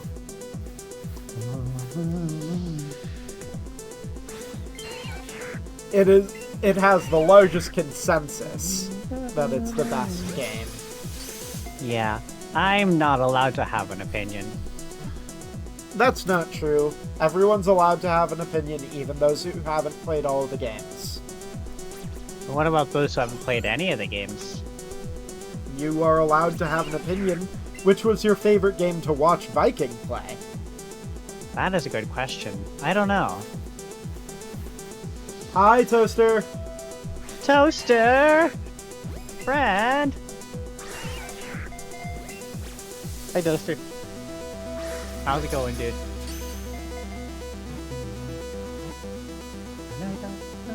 if you're not busy, you're welcome to join us in shenanigan chat. Absolutely. My favorite Watch Viking play was Twilight Princess and Zelda 2.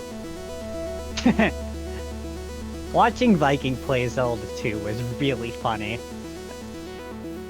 Mostly because it was just painful for him. Which makes it funny, obviously. Emily and I are just both very excited to watch Viking play Breath of the Wild and Tears of the Kingdom. Tears of the Kingdom. There are no likes in Breath of the Wild. That's gonna be very exciting. Because there aren't any likes in Breath of the Wild. Not in Breath of the Wild. Viking doesn't need to know that. No, of course not. All he needs to know is that there aren't any likes in Breath of the Wild. Correct. He doesn't need to know anything about any of the other games. Twilight Princess was so good just because I told him it was a great game, and the entire game he's like, I like this. This is cool.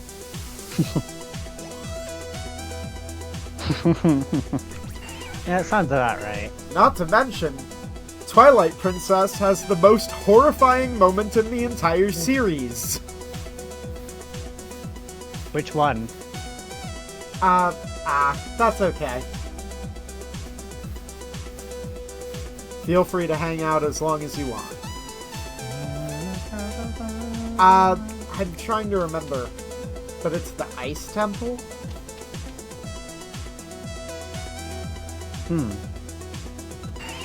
I don't remember. Because you get fucking jump scared.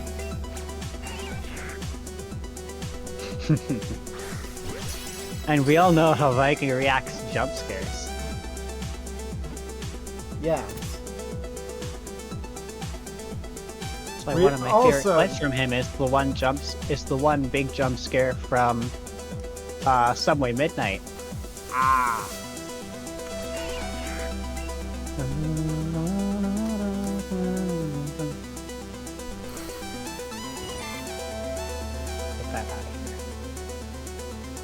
I'm playing one of my favorite childhood games right now. And it's something that we need to play together sometime, because it's a fun game. What is it? Kirby Air Ride. Ah! I never played Kirby Air Ride. Fair enough. It's a very fun game.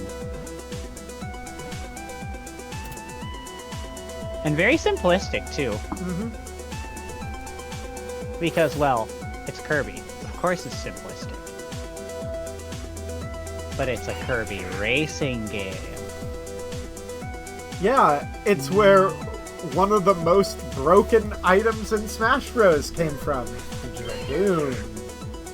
Yep. That's part of the reason why items are banned in Smash tournaments. Yep. It also has its own insanely broken item. The fucking Gordo! Whee! No, really, these things are huge. Like, they are massive. And very bouncy for some reason. I didn't think Bowser's Inside Story was multiplayer.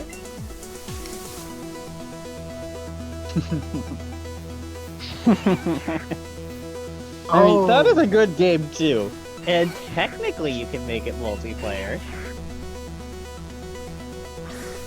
That reminds me, I'm really excited for the new Mario and Luigi game.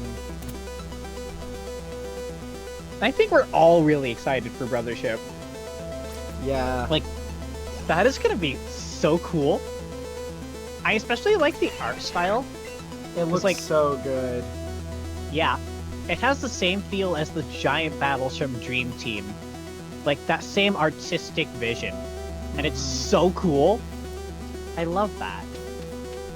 So glad we're getting an entire game in that style. It's like, that is so cool. I just can't get over it. I mean, for me, that's the way I felt when the remaster for Link's Awakening came out. I know everybody can have their own opinions about that chibi art style. I think it works for Link's Awakening. It worked It doesn't work for fantastic. Brilliant Diamond and Shining Pearl. I'm gonna be honest. It didn't work. But Sin, it makes everyone look baby. Even a non-threatening Cynthia is still fucking threatening, but still. It just doesn't work. Yeah. At least not with 3D models. I think Brilliant Diamond and Shining Pearl would have been a much better game if overworld character sprites were just 2D. Huh. So like Yeah. kind of like how Gen 5 did it, Okay, where like yeah. character sprites are 2D, the environments are all built out of 3D. I think that would have been a far better way to build Brilliant Diamond and Shining Pearl. I'm going to be completely honest. Or they could have done like what 'Cause, like, all of the Battle models are fine. They could have done what all of the RPG studios have been doing with high definition backgrounds and pixel art. For That would work too. characters. Just something different than what we actually got. 'Cause Yeah. That just did not land. It was not. It just. No.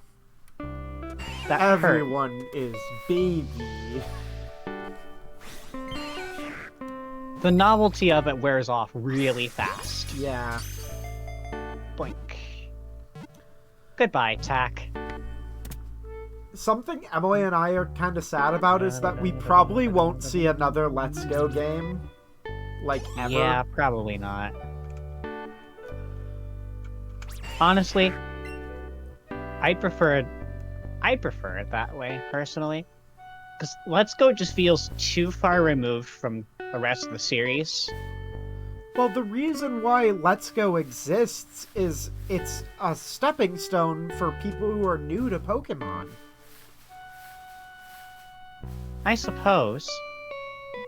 Because its mechanics are so similar to Pokemon Go, it was a good place for people to get into Pokemon console games who came from Go.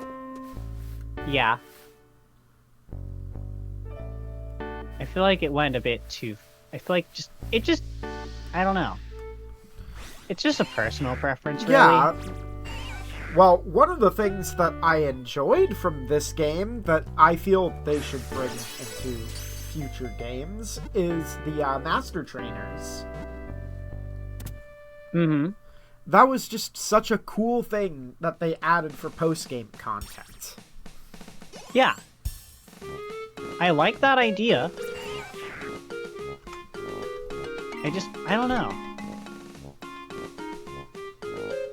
I just feel like the game is too far removed from the rest of the core series. Yeah, I can understand that. There's for sure. there's no real sense of conquering. I guess words are hard. Yeah, Mario and Luigi music. Master Trainers, the overworld in general, and the rideable Pokemon are great ideas. Well, they took the Yes. rideable Pokemon into Alola. I feel like the way they did Ride-mons in this game, it works so much better than it does in Arceus. Yeah. Because you're not limited in that aspect. So that aspect lands so well. But like You're wild only encounters just limited- feel, I don't know. You're Wild only encounters limited just aren't to exciting. a few selections, Mhm. but it's not as But limited as it's like it there's all no makes choice. sense. Right. It's limited to things that make sense. I mean, Why? I'm really excited because I'll be able to ride around on a shiny Lapras eventually. Dog. And shiny Arcanine, too. Mm-hmm. Also shiny Onyx. Shiny Snorlax, though. That one I think is my favorite. Makes me sad that Machamp isn't one in this game. It isn't. I thought it was. Because I know it in Sun and in the Alola games, it literally princess carries you, which is really funny. Yeah, that's what I wanted for this game. It is very entertaining. Alright, Tack, hold still. Get wrecked. Just don't drop us. It's different when you're writing your own Pokemon versus someone lending you Pokemon in Arceus. That too. I mean, yeah. Dylan hit the hammer on the nail. Words. Yeah. Hit the hammer on the nail. You're, oh, I almost died. Oh, you're technically right. Hit the nail on the head.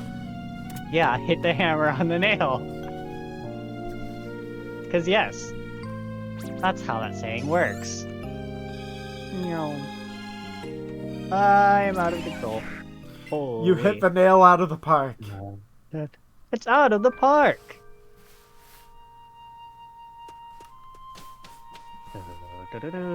You know, those, like, accidental blendings of phrases have a name. It's called a malapropism. Huh.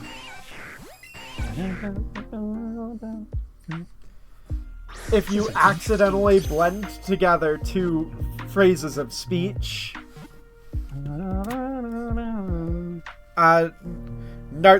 it's not the sharpest bulb in the box, for instance. We'll burn that bridge when we get to it. I like that one. That one doesn't even feel like it's unintentional. I mean, yeah, that's fair. That is a very intentional thing to say. You can beat a dead horse, but you can't make it drink. Whoa, Nelly! Oh, there we go. And now I murder everything! Until I fall asleep, of course. Typical Hydra. What is the Hydra's greatest weakness? Falling asleep. I was gonna say... Oh, a Malafor! Yeah. Oh, Malafor. Yeah, that sounds more accurate. What am I thinking of? Malapropism is also something. I just don't remember what it is. I don't know. What are you thinking of? That's a good question. You tell me, Bram. You're the one who thought of it. So what are you thinking of? I'm actually gonna find that out real quick.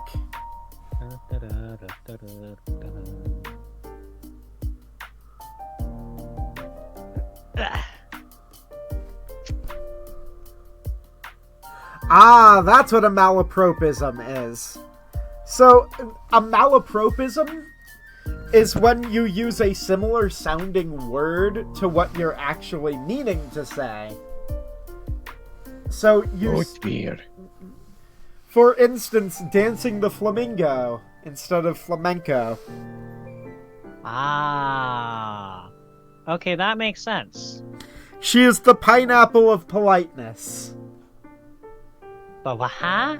I don't get that one. Pinnacle. Oh, whoa. Oh. That actually did a solid chunk of damage to me. I'm surprised. Root and beer? here's Dynablade. And I'm not sure how I'm gonna do this. Root beer does sound good. Oh, Oh, Toaster, since you've been listening to Distractable too, how wild is it that their first official sponsor is fucking Mug Root Beer? No, root beer! Alright. Yep, that's what I was waiting for. Yep, okay, you're over here now. I just need to not run into you. Yep! That lands. That hits. That hits. Aha! I also killed someone in that explosion. Violence. I don't think I've seen that yet, but yeah, So, in the most recent episodes, they always have to mention that they're drinking mug root beer. Delicious. Don't get me wrong, that's cool and all. But the fact that every single stream they have to say, yeah, I got that dog in me, kinda gets old. Root beer? Root beer. Oh, we were just talking about Cynthia. Bad root beer seller. Now we're listening to Cynthia's champion theme. Damn it, I was about to say something. Oh, yeah. Mug root beer is nice, but I prefer A&W Zero, personally. For, Yeah. well, obvious reasons. That's fair. My personal favorite... Well, if we're talking personal favorites, though, it's gotta be Culver's Diet Root Beer. I mean, come on. There's nothing better. But, like, that's not something that you just go to Walmart and get a 2-liter of, necessarily. Anyway, continue. Sorry. I was gonna say my personal favorite is IBC.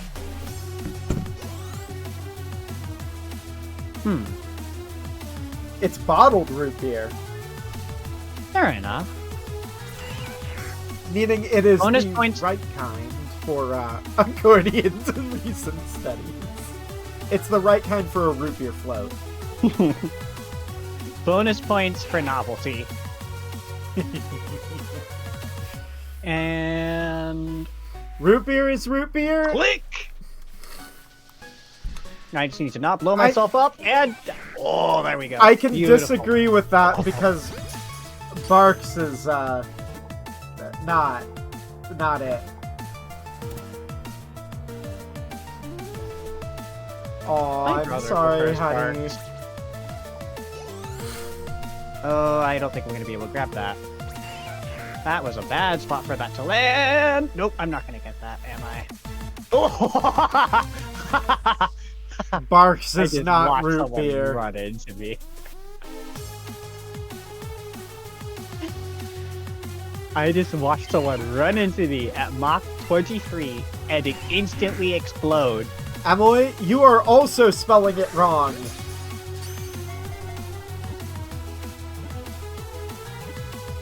No, you are spelling it wrong. Yes, both of them are spelling it wrong. It's Bark. With a Come Q. on. There you With a go. Q. Yeah! Wrong type of beer, but I love your spirit. Beer. Beer. Viking, is that you? Beer. Yes, beer. I've still never had an alcoholic drink. I like beer as much as the next person.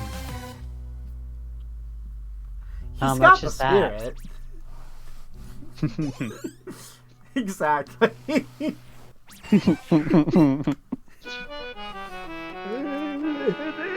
There we go. Pronoun police. You did not use Shadow the Hedgehog's preferred pronouns. Should be a drink called Spirit. That would be funny. Yeah. There's a turn patch here that's just out of reach. Come on, gimme the... No! Back up there. Alright, obviously I want this. But then I also want... Where did it go? There it is. Gimme it! Oh, come on. Gimme the stupid... Thank you. Finally. Oh, I am airborne. Boink. There we go. Max stats.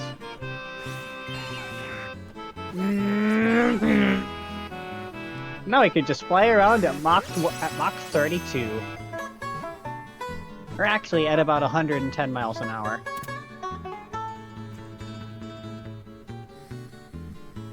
Actually, no. I fly in a straight line into Watt 105. Weird. And ad break is over.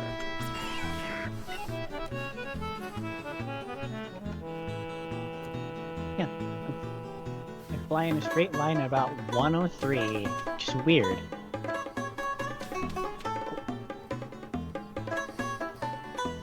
Or I just ride on the ground at 124.86 miles per hour. Or I guess in this case, this game's terminal velocity. There are very few ways to go above that speed. But to explain that, we first need to talk about parallel universes. I almost blew myself up and perished. In a very spiky death. Kirby Air Ride. Kirby Air Ride. The game where a single misthrow can instantly kill you because Gordos do so much damage. And are huge! Like, these things are massive. Can't even put into words how massive these things are. They're just very spiky and very bouncy. It doesn't make sense. Why are they so bouncy? It does make it really funny when you throw them from orbit, though. I'll probably be ending stream when I hit 1450. When you hit 1400, fair enough. 1450. 1450. Exactly 250 from where I started. Fair enough.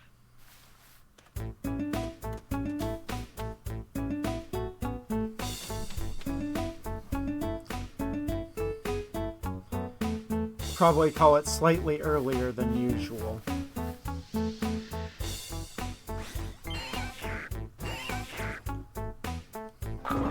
Nice car. Thanks, Emily. No potassium yet.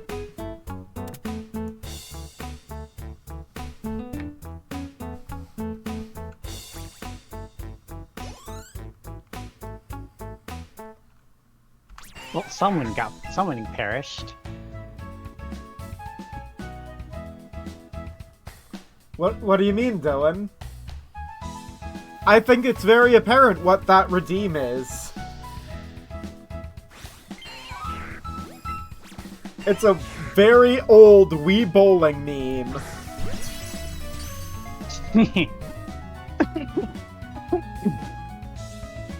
It is a funny meme. Almost as funny as my jump scare noise.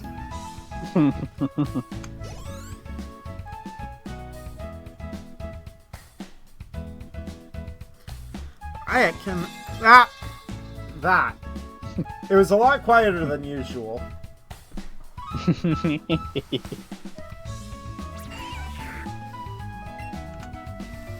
Can't even tell which one of you two made that redeem at this point. Nobody made that redemption, technically, because that was in our Discord call.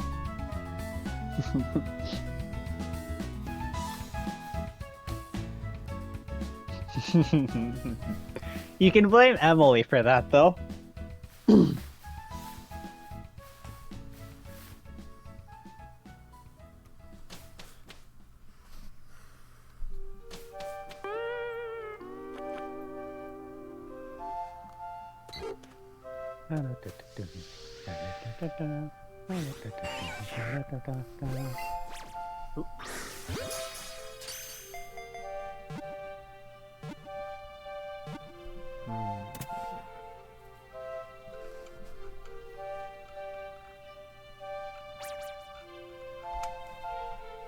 Fart reverb.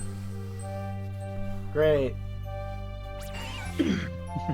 Now I can get jump scared by Muffin's favorite. That.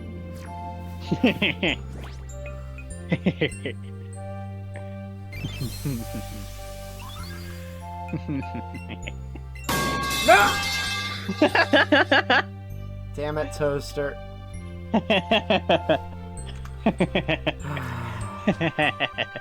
Thanks, Toaster. I think she needed that reboot. Thanks.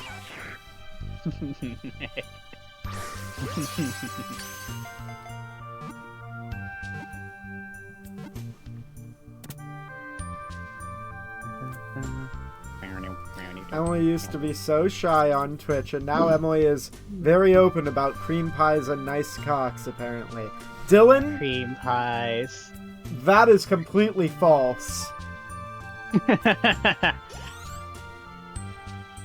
Emily likes to tell people she was innocent. Emily went to a But- Christian school. That's what you need to know. I mean, so did I. What does that say about her? What does that say about us? I'm confused. It says that you were repressed, which means you're all fucked up. I suppose you're right.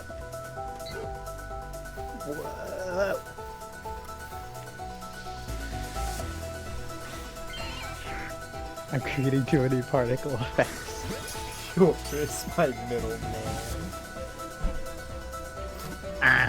Sure.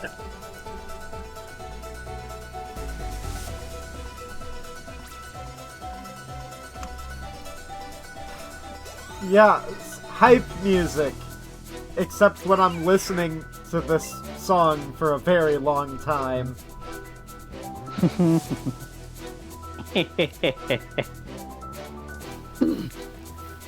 So was I, though, Toaster.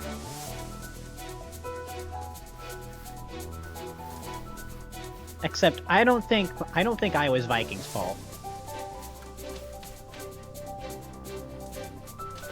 Nor do I claim that me becoming not shy was Viking's fault, because it wasn't.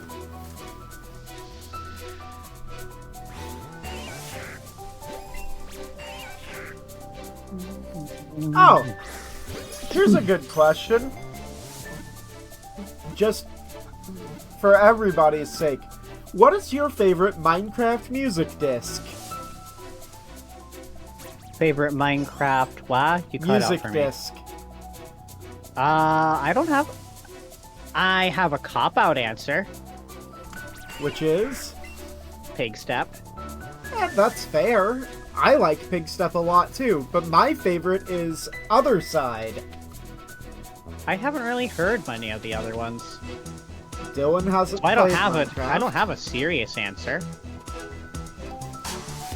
Considering Lena Rain is now on the composition team for Minecraft, Mm-hmm. Other Side is probably the best, in my opinion.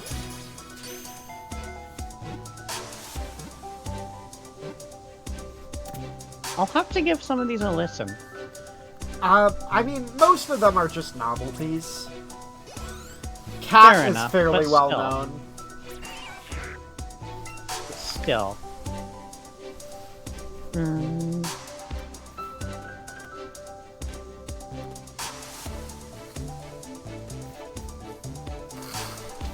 That's okay, Dylan. You're gamer enough to be here.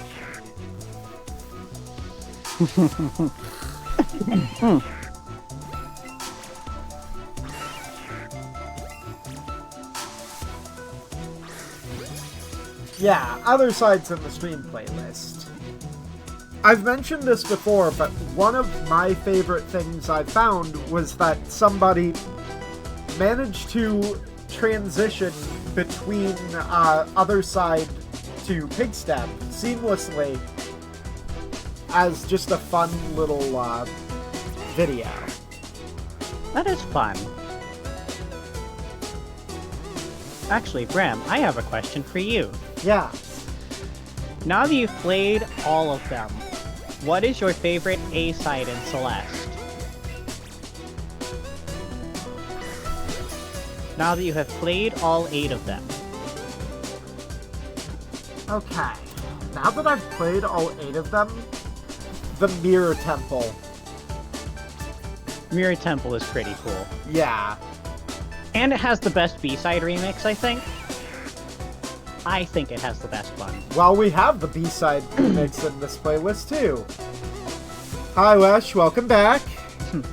Hi, Wash. We still haven't run into it yet. You may get a lot of points. I also have to double-check again to make sure my count is right. Wouldn't want the count being off. That would not be very of you. I was one off. Golden Rage. One!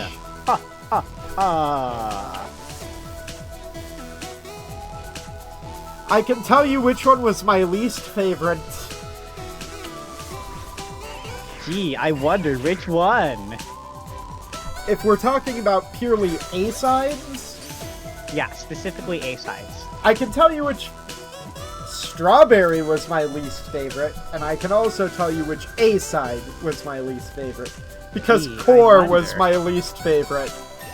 Really? I was stuck Fair in that enough, I one suppose. room for so Core blocks. long. Core blocks. Yeah, I can see that. Sure, I'm going way too far up. that one Strawberry sucked in Celestial Resort. But it was only one Yeah. Strawberry. This is true. It was purely optional. And I got every Strawberry of the You did. A-sides, except for the golds, because All 175 red berries. I'm probably never going to get any of the golden berries. There are 2 more berries I would recommend getting, but we'll come back to those. Because for one of them, you're going to want to play all the B-sides. And for the other one, we'll probably come back to that. I don't know. Some of the tech used, while fairly easy to comprehend, is fairly difficult to execute. Yeah. Dylan, I highly Namely recommend the Celeste, jump. actually. Believe it or Absolutely. not, a game that made me absolutely pissed off. Angie game is good with It friends. was actually very good. Sin can confirm I'm very bad at rooms I haven't seen before, so I understand your frustration. I mean, hey, I'm out here struggling with Strawberry Jam Expert for mostly the same reason. And also just the levels of tech that are required are really silly. Well, Like, some of the things I'm having to do are very silly. it's the equivalent of, like, high-level Mario Maker. Yeah. Except it's much more in-depth. Because there's a lot more tech baked into the game than there is in Mario Maker. Like, Mario Maker, it's mostly glitches and exploits. Celeste, it's like things that may or may not have been. There's some exploits and some things that are just baked into the game and intended and just used for crazy Yeah. shenanigans. Most of the tech Not to would mention, be considered an exploit of the physics engine, so... I suppose. Although, is it really an exploit if it's intended and explained in the base game? I mean... Were supers and hypers explained in the base game? Hypers are explained in 8C, wave dashes are explained in Farewell, which are just mid-air hypers. Supers are never really explained in base game, but there's something that there doesn't really need to be an explanation for supers. Because, like, if you've done hypers, you're prepared for supers. Oh! There's nothing different about them. I just remembered except something. for you don't crouch. Yeah. Wall boosts are in 7B. I remembered. Dylan, Wall bounces.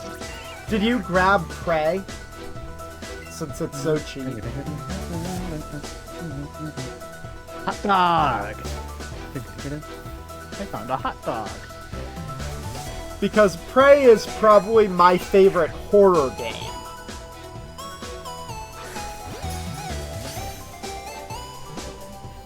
No.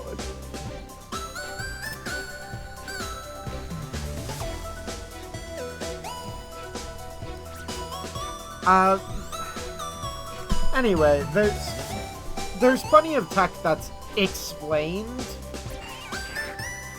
but it's not like outright given to you. Did not buy it yet, but I will when I get more money. It's not like they outright explain it to you, they just expect you to figure it out. Well, there are actual tutorials for hypers, wave dashes, and wall bounces. Yeah. When they are introduced. I don't remember seeing anything specifically about hypers, even though... That's because hypers aren't explained until 8C. Hypers are like, you're at the last level of the game. Here's some brand new tech for you to learn. That's how 8C opens up, by teaching you hypers.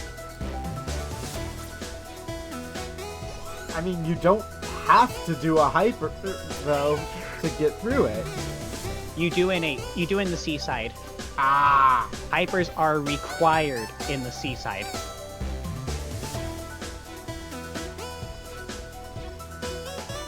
Right, Toaster? Toaster can confirm. Yeah. Hypers are absolutely mandatory in 8C, which is why they are taught in 8C.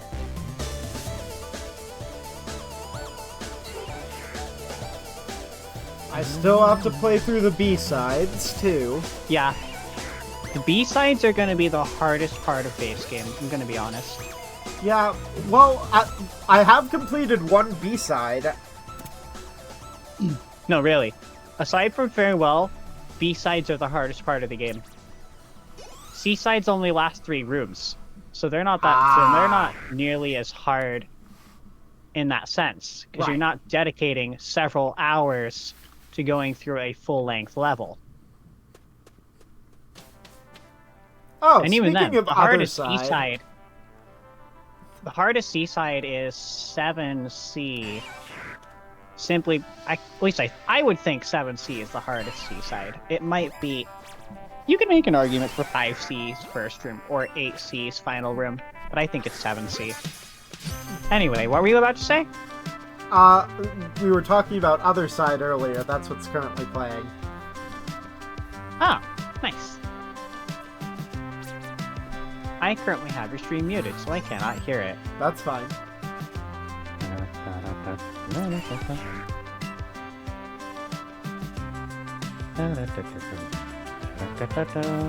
But yeah, in my opinion, this is the best music disc.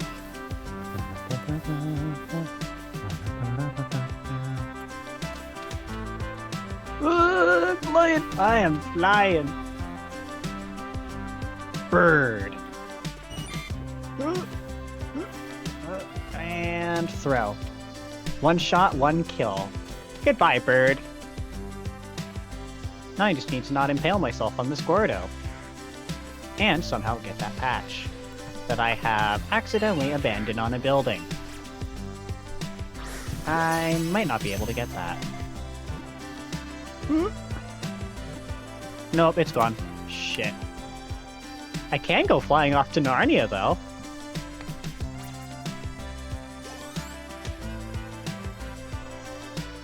And at some point, I do have to do the Summer Death Wish for a happy Yes. Well, Summer Death Wish is an interesting scenario. Is an interesting case. Toaster, are you able to take a look at the Summer Death Wish map right now? So I need to confirm something, and it's something I cannot confirm because I've already leveled up the Summer Death Wish map to max level, and each level completely resets the map. So I can't view previous maps. Not at the moment. If you could do that later, and just get back to us, that's fine. So I specifically need to know, does level 1 still require Vanessa's Curse?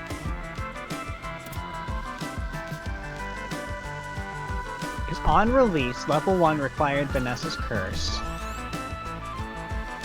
And online servers were very broken when Summer Death Wish when Summer Death Wish released. Damn it, I knew I should have grabbed Vanessa's curse during the summer sale. Damn it!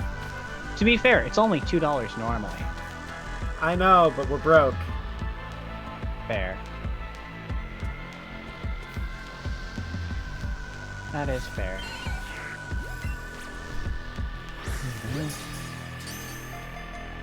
Speed. Wesh, you keep saying that word, but I don't think you know what it means. Damn, Wesh. Is that your optimism, or are you just happy to see us?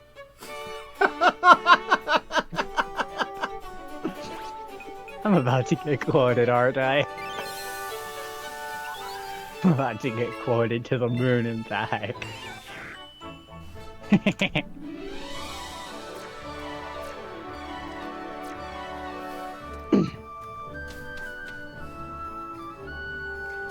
I actually don't want to pick that up.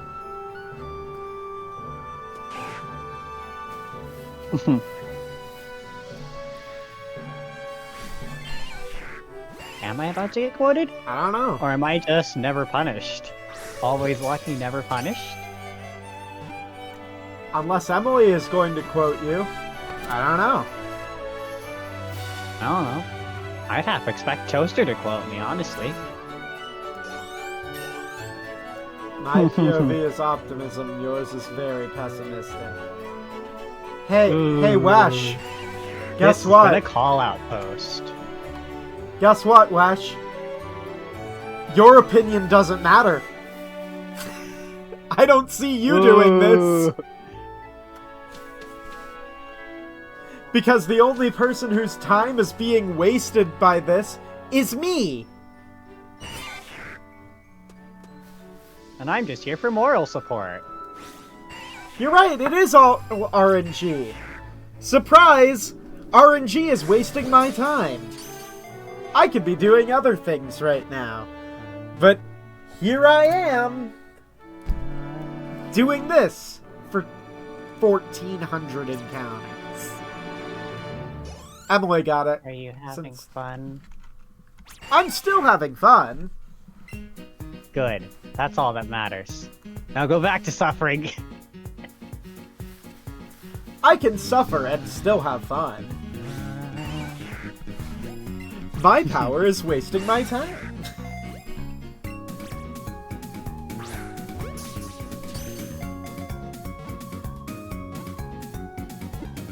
Okay, I need... Not you. Got 2.5 minutes to find one of these. I'm sorry, Wesh, but your fun is second to mine. This is true. Because I have every right to just call it now. Before the, before the prediction is even finished. If I wanted to, I could just end stream now and nobody would have their points redeemed. And then the prediction would just sit until next stream, right? I don't know how predictions work when stream ends. They go away entirely. Everyone's refunded. Oh, okay. Yeah, the point is that if I'm having fun, other people can enjoy it too. Yes, of course. I wouldn't have to get sassy if Wesh weren't being a fucking asshole.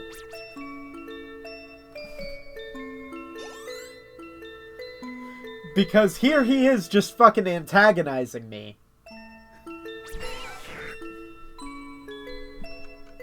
To be fair, sassy angry Bram is kind of funny, I'm gonna be honest. I enjoy the sass. No, make me.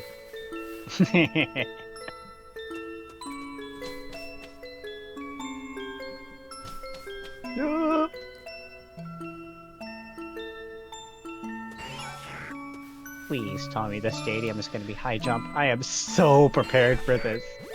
Oh, I am so prepared for this.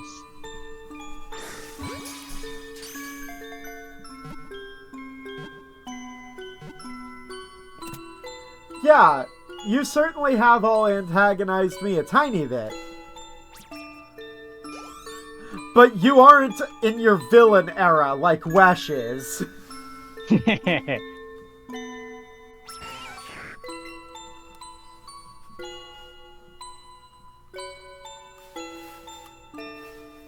Yeah.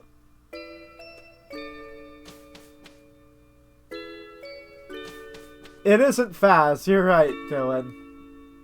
This is also true. You're the main contributor, it's fine.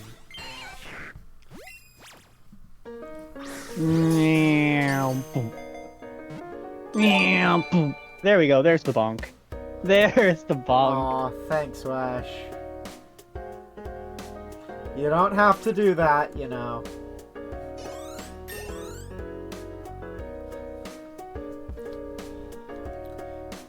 Now I feel bad, okay? Aw. You win. I feel bad now. Hell yeah, high jump! Time to go into the stratosphere.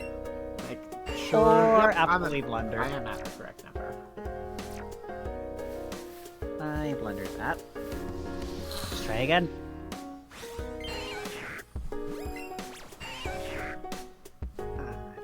Blundered that again. Beautiful. Good job, me. Oh, I still won.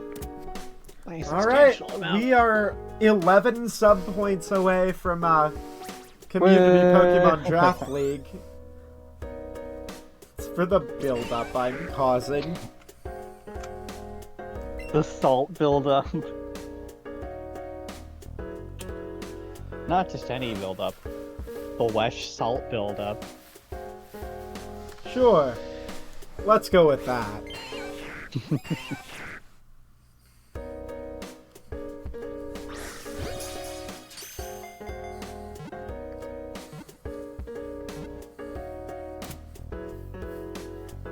This may not be Faz, but I have every right to get salty.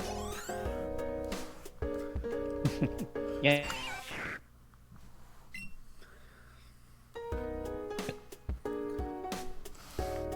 Because the only person whose time is being wasted is me. Because y'all are here to watch me, regardless of what I'm doing.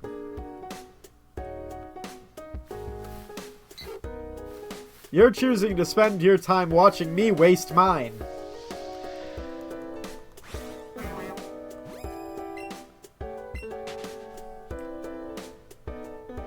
Y'all keep calling it the piss Pokemon. That's a banana. I'm sorry.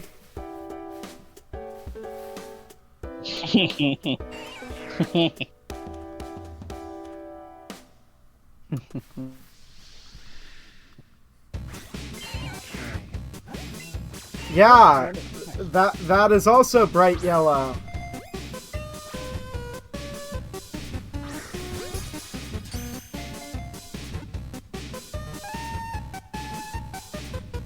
Yes, that is bright yellow. It may not look like it right there, but when we see it in game, it's probably a dull yellow because the pixel quality is really poor. In game, it looks a lot more banana yellow.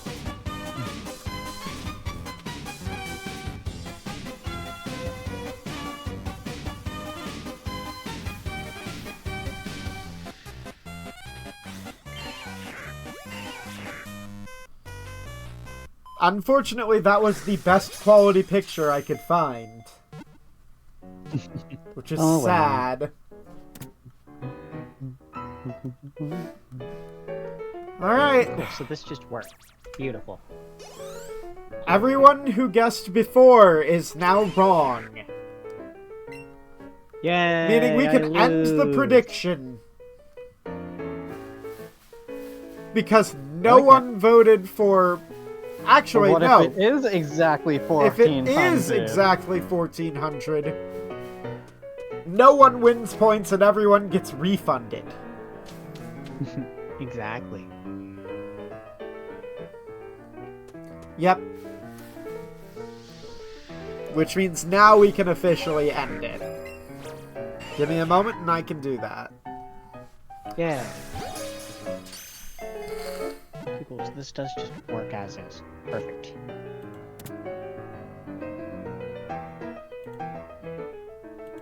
Congratulations on your points, Wesh. Good job, Wesh. So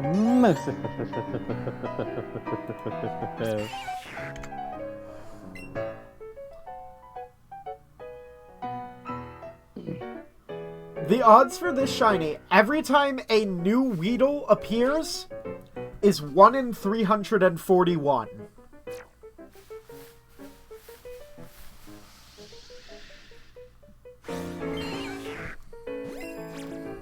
getting unlucky, that's all. Yeah. Now you understand why I'm upset that I've gotten to 1400 without seeing it. You see now why I'm salty? At this point, we're 4 times over odds. Yes.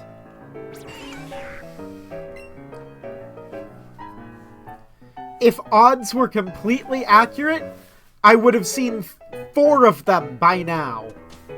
Real.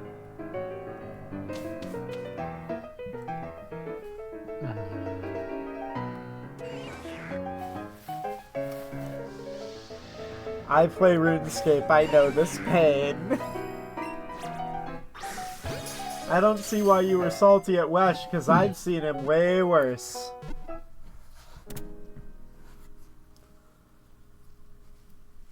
You know what? That's fair. I don't take antagonism very well. I don't blame you. I get enough of it from a certain someone.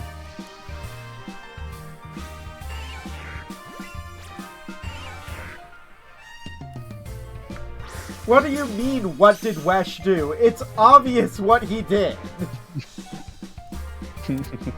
Just bunk.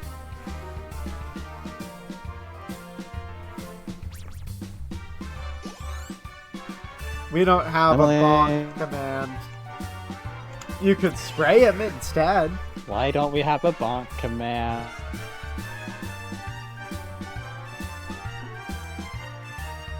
Voted for over 1400. It's more than just over 1400. He's hoping that I don't see it until after 2000. That would just be... That would be 6 times over odds. I did 15,000 kills for a single drop. It was 1 in 5,000. It took 6 months.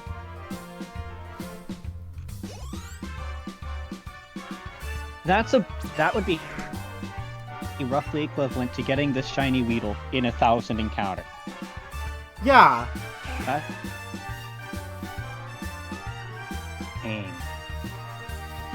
I will say, yours definitely took longer. Because each individual... That was also much smaller odds. Yes. Plus, each individual drop probably takes longer to accrue, too. Because this takes only, like, a minute each encounter, if even that. Typically, it's 30 seconds per encounter. Yeah, something in that range. That's why I'm able to do 250, 300 per stream.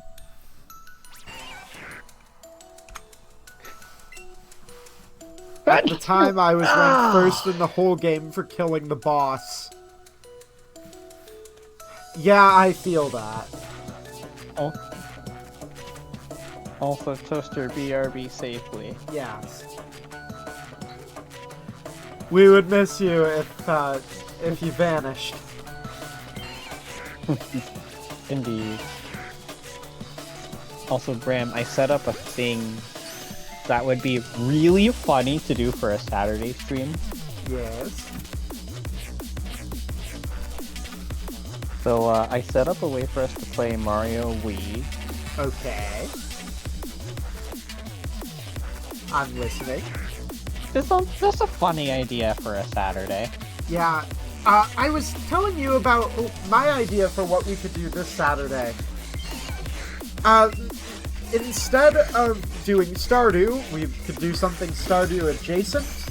I was thinking Stardew Valley Guess Who.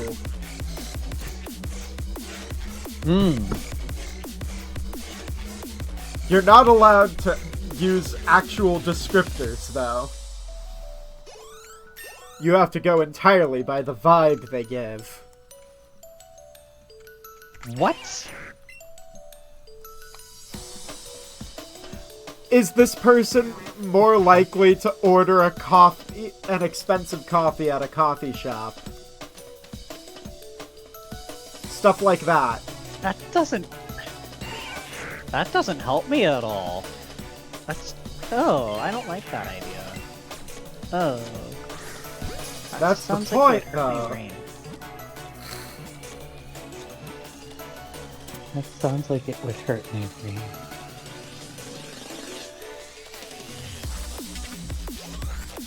Raven was going to try and join us on Saturday. I mean, we Why can we still wanted to do play that. Stardew. We can still do Why we- Stardew. It was just something that I thought would be fun. Though maybe not with vibes. That hurts my brain to think about. Well, it's too easy if you go just by appearance.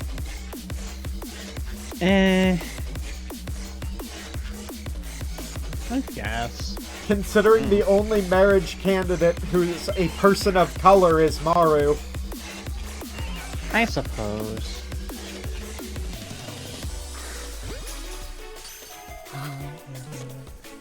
Where?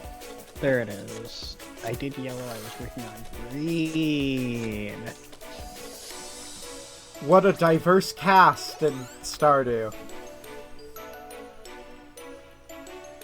Yes.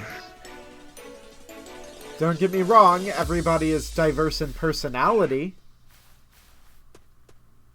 But in appearance...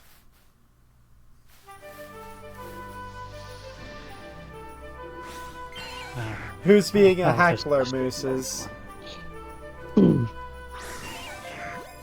Damn Weedle. So true. Yeah.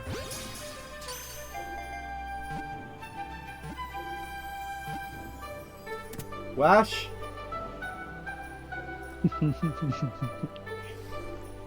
That's all I'm going to say is... Wash. Is Victoryville really classified as green?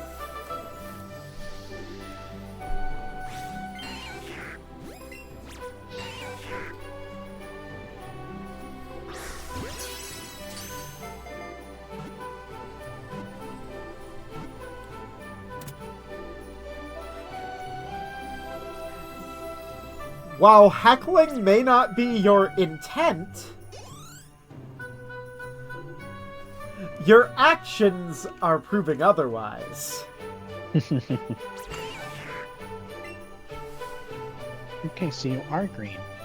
Where would I find one of these? Right here. Duh. That's where.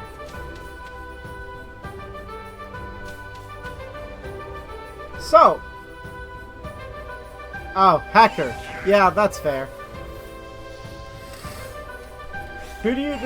How do you decide your next Pokemon? We run a poll, but currently that's already been determined. After Weedle, we go back to Bulbasaur. Woo, Bulbasaur. Correct. And after Bulbasaur, we'll have only 2 Pokemon left. So it'll be between Spearow and Oddish. Oddish. And Mankey, right? No, Mankey doesn't appear until after Brock. You sure? Yes. Because Mankey is a version exclusive. It wouldn't make sense for one of the version exclusives to appear sooner than the other.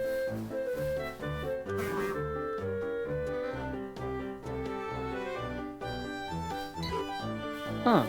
Oh, and Pikachu! And Pikachu, yep. 3. I forgot about Pikachu. It's only on Route 22, in yellow and fire red and leaf green. Interesting. But it's also not where it is in red and blue. Correct! Mankey is not left of Viridian in this game. In this specific game. It was added to... Okay, so it's not on Route 22, but it's in the other place it was added to in fire red and leaf green and yellow. It's on Route 3 and 4. Weird. There, that's your rules.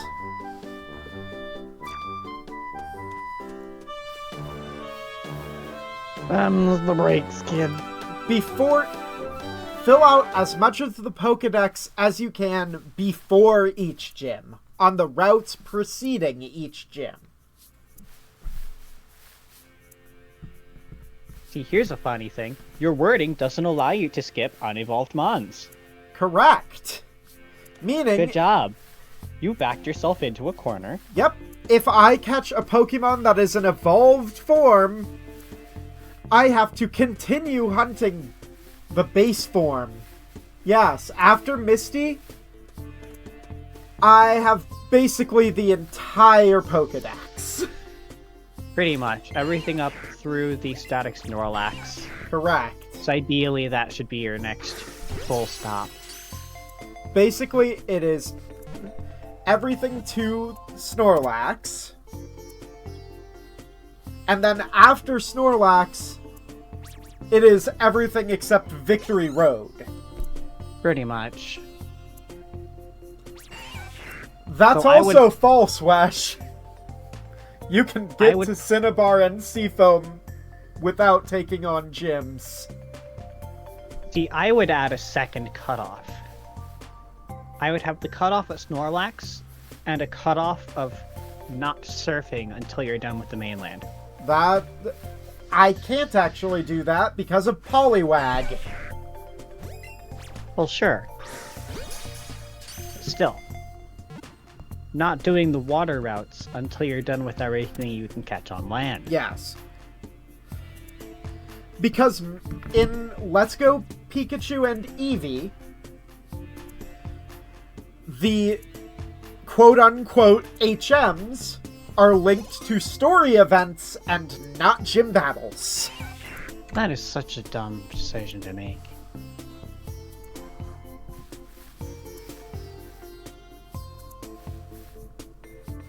I'm gonna be honest, that is so stupid. I mean, you still get cut from the same story event you normally do. True. Which you technically don't need to beat Misty to get. True. I suppose. Doesn't make it any less stupid. Yeah.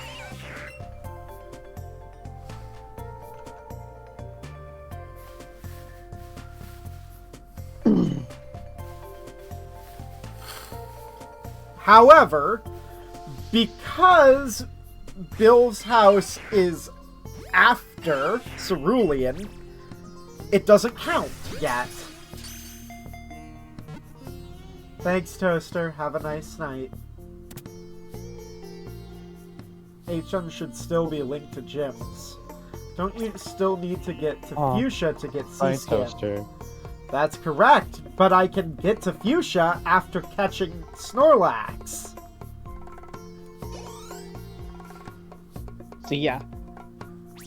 Do everything up to Brock, then do everything up to Misty, then do everything up to the two Snorlax, Yep. then do everything up to Fuchsia.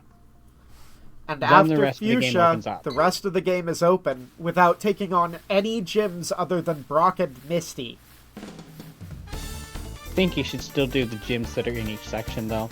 Just because, why would you not? Because it goes against the nature of the challenge. I feel like there's a gray area there. I mean, true, technically speaking, because I get access to Cut before beating Misty, that would technically mean that after Brock, the entire game opens up.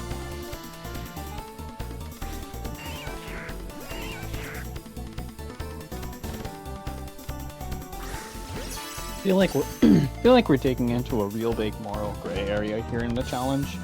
Yeah.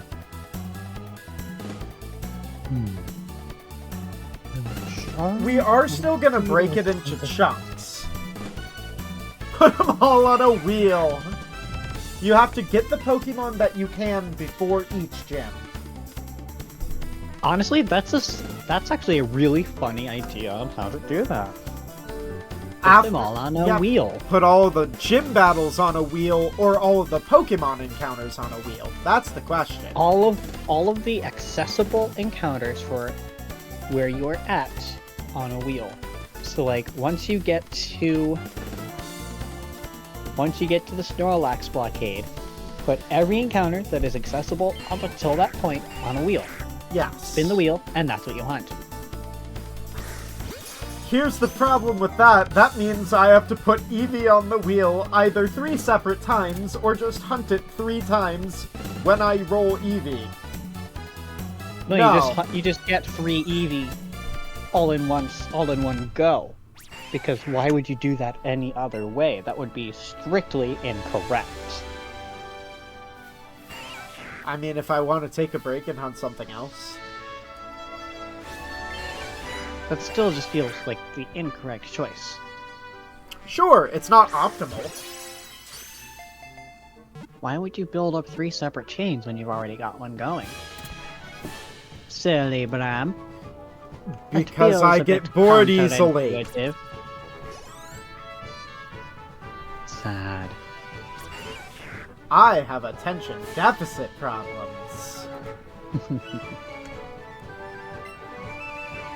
All accessible ones say between Brock and Misty, or up until you can't go back.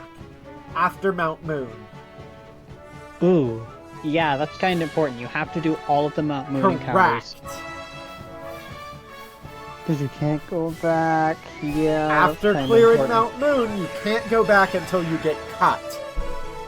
Yep. Very tight. Oh, you do learn Moonblast. Okay, I don't have to worry about that. Not only does Mount Moon have that kind of block, it also will introduce me to what will likely be the most encountered shiny Pokemon for this challenge. Egg. Because Mount Moon has Chansey. Egg. And Chansey, of all of the routes, is the most frequently put on the rare encounters list. Yep. And rare encounters start spawning after you hit a chain of 10? Well, 11? Technically, they always have a 0.5% chance to spawn. Yep. But once you hit a chain of 11, they become much more common. Chansey is in Mount Moon, yes. Egg.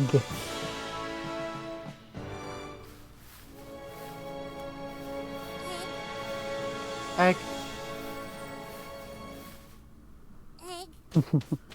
Chansey is my most found shiny Pokemon between the games.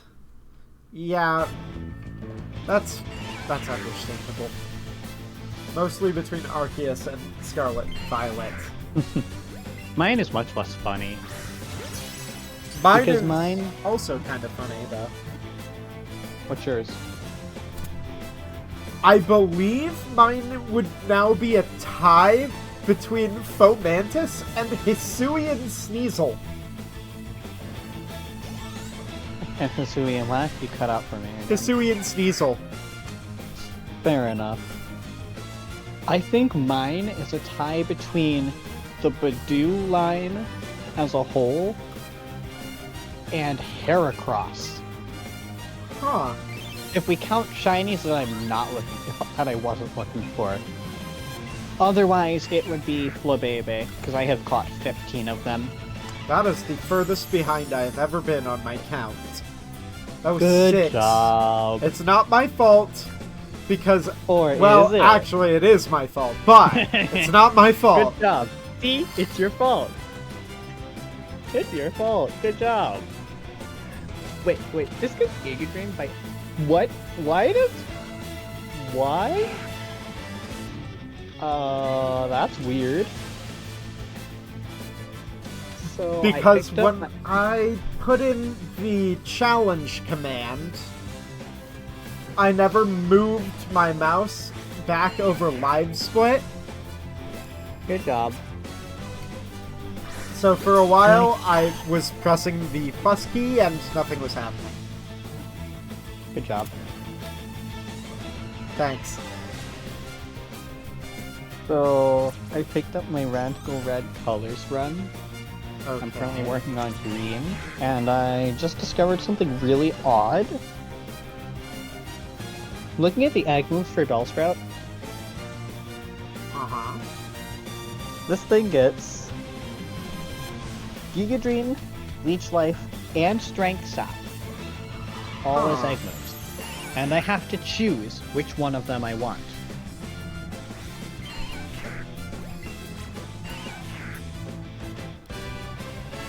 I mean, I would argue that your choice really dissolves down to Giga Drain or Strength Sap. I suppose. It's a decision to be made. Because they're all good moves. It also Yeah. gets Knockoff and Grassy Glide. Wait, those are TM moves, aren't they? Yep, Knockoff and Grassy Glide are TM moves. By breeding, it does not get either of those moves. I mean, never Just get forget. past Gray. Never forget that Gen 4 introduced Woodhammer and Turtwig got it as an egg move. Woo! Woodhammer. That is a wild, wild move. Can only the Pokemon with the swirly... No. They have their own different kind of glow around them. I think Scarlet and Violet actually did something good for Torterra. Because it also now gets Shell Smash. Ah, yeah. Shell Smash Torterra. Which means Torterra can join the club finally with Blastoise and Cloyster.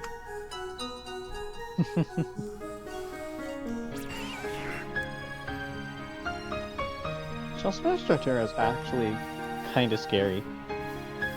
At least in theory. If it Yeah. didn't die literally every ice move that existed, it would be more terrifying. Sin, who uses ice types? They're the worst type in the game. Fair enough. Shell Smash Cloyster. Yeah. I mean, at the competitive level, isn't Cloyster still an OU? Oh, I don't think it is. That would be surprising.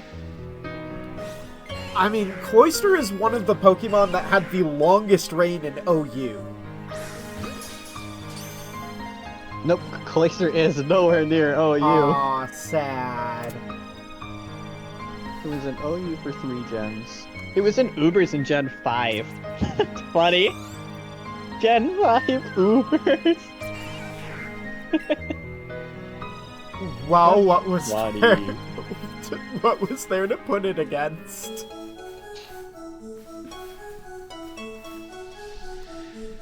Fair enough, I suppose.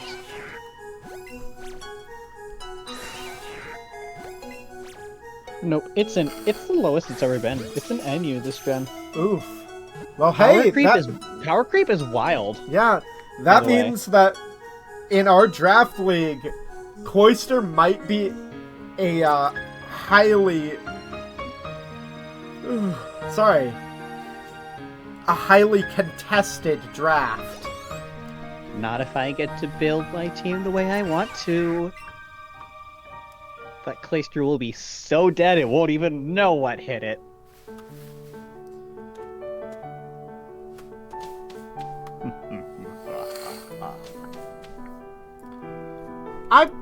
I've got a team selected, but obviously it really depends on how everybody else drafts. Actually, I should swap Avalug out of this team. I need special attacker.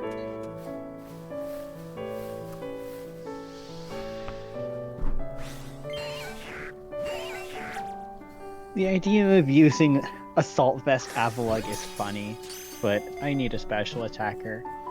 And I already have a really funny physical attacker idea. I mean, I've got my picks, at least for who my Terra Captain is gonna be. I hadn't even really thought of... Oh wait, no, I had thought of that. The idea I have for that just makes it even more funny. And I've put thought into items a little bit. I've built what I want to do with this team.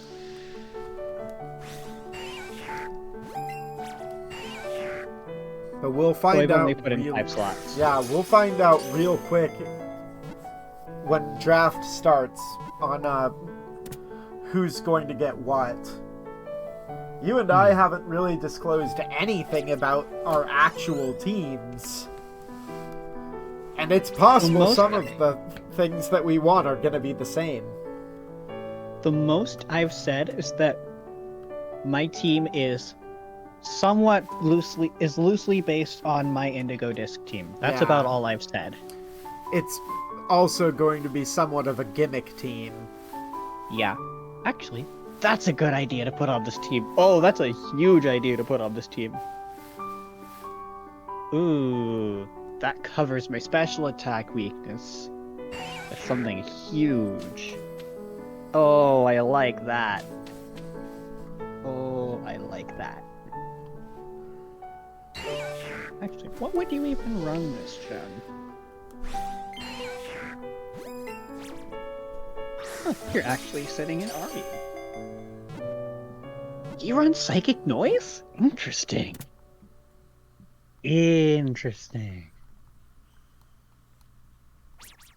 Both of those are obvious items. Interesting nature and Eevee spread too. Physically bulky? Huh. Well, I suppose if you're running Claw Mane, that makes sense. I just remembered something stupid. What? What did you remember? The fucking Whismer line gets soundproof. That's their gimmick ability. Yup. That's why Radical Red gave them Punk Rock as a hidden ability. I mean, sure. Soundproof has its own utility, though.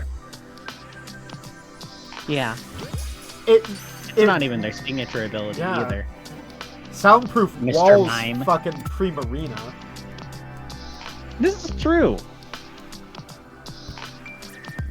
Which is why Bastiodon worked in the Primarina Terror Raids. Because that thing just sits there and ignores your music. I mean, it also walls other Pokemon too. Like Cricketune.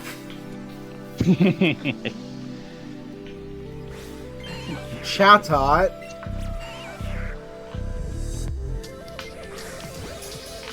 The Jigglypuff line. Mm-hmm. Trying to think what else is song-based. Meloetta. Meloetta's whole thing is sound. Mm-hmm. It's gonna be relaxed. Yep, that's the one. This is so dumb. Oh, yeah, soundproof would also work against Skeledirge. It would. But you know what else would work against Skeledirge? It's just a funny option if it's not the Terra Captain. I mean, I guess that also depends on what Terra you're making your Skeledirge.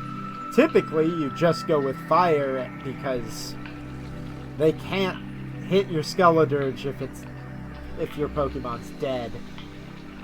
Teams are supposed to be 6. Although, when it... Skeledirge doesn't usually run Terra Fire. I think it actually runs Water and Fairy much more frequently. Because of type coverage. And yes. defensive type coverage. Fairy, Water, and Steel. Fairy, Water, and Steel for defensive sets. Yeah, I mean, Steel is because arguably the most defensive type in the game. Mm-hmm. Not even Not arguably. as defensive as it was in Gen 5, though. Yeah. But no, a funny answer to Skeledirge is actually Throat Chop. I watched a clip recently that just showed how brutal that move was in the anime.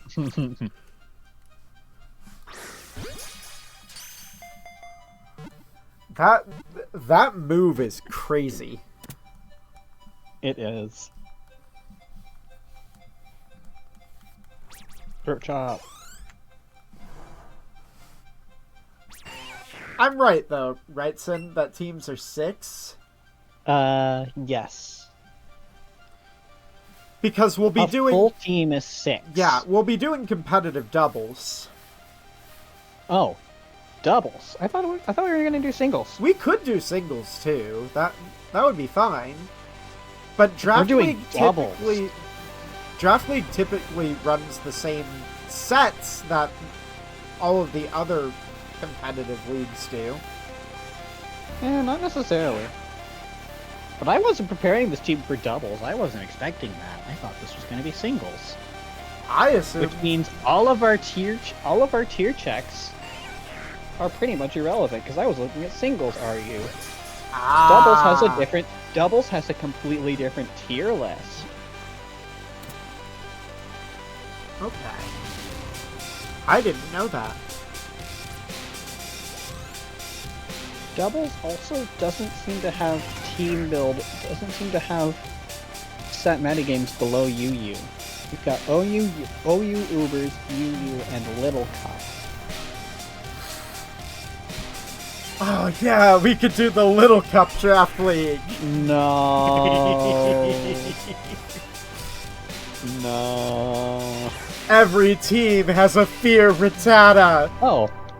Oh, actually, there is a actual draft team set. There is an actual draft game mode for this too. Correct.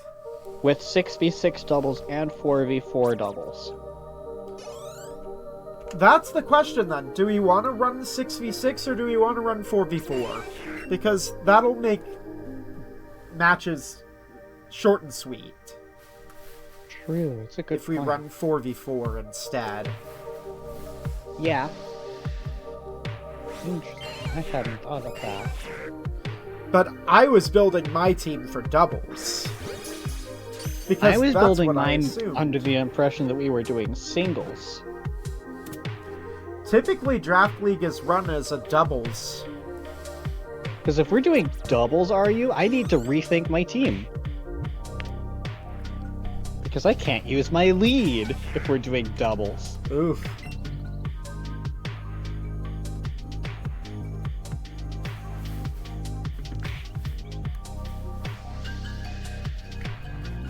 Dylan, you have a team concept? My lead and my funny option are both in doubles OU. Ooh. Which means I wouldn't be able to use either of them. Oh, that's funny. So where are you finding your doubles rankings? Oh, I'm looking at the Showdown Team Builder. Okay, that I'm makes looking a at lot Showdown more Team sense. Builder to see its doubles rankings. That means I really need to also check, because I was just using standard rankings, which Yeah, obviously... Smogon only shows singles rankings. Ah, I think. I didn't see anywhere that doubles rankings were mentioned. wow. Then you've got a utility team doing.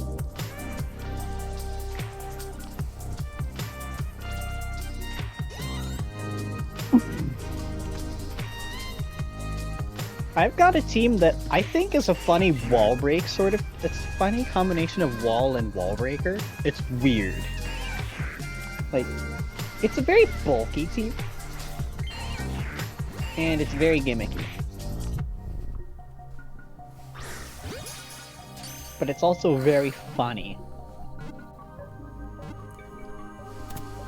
Yeah, I'm gonna have to take a look now at the Showdown Team Builder. Yeah, I have a team of 5 set up for singles RU.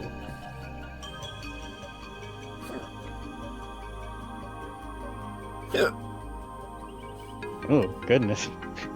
Coffee. Got the hiccups. Yep.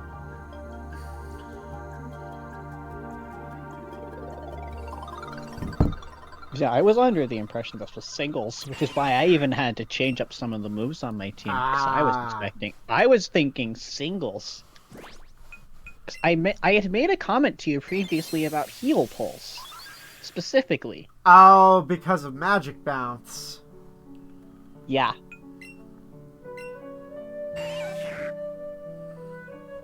I'm off on my count again. That was because that was something on my Indigo Disc team.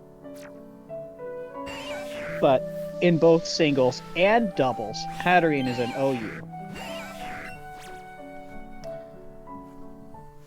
Yeah, I mean, Hatterene is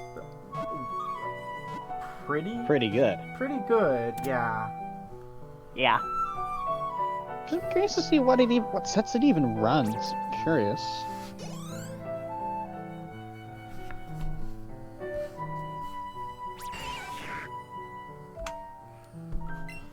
$14.44. Sweeper sets. It runs sweeper sets. Weird. But it also can run. It also sometimes runs Nuzzle of all things. That's funny.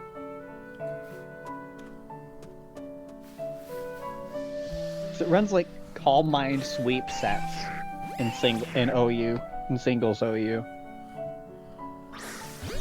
I mean, one of the wild things I've seen is Sweeper Chansey. Sweeper what? Sweeper Chansey. What? Yeah, that is certainly an interesting choice. But I've seen it run. Defensive. Typically in doubles, you see Hatterene run as support. Running what? Running keep cutting out for support. me. Yeah. Actually. If we look at...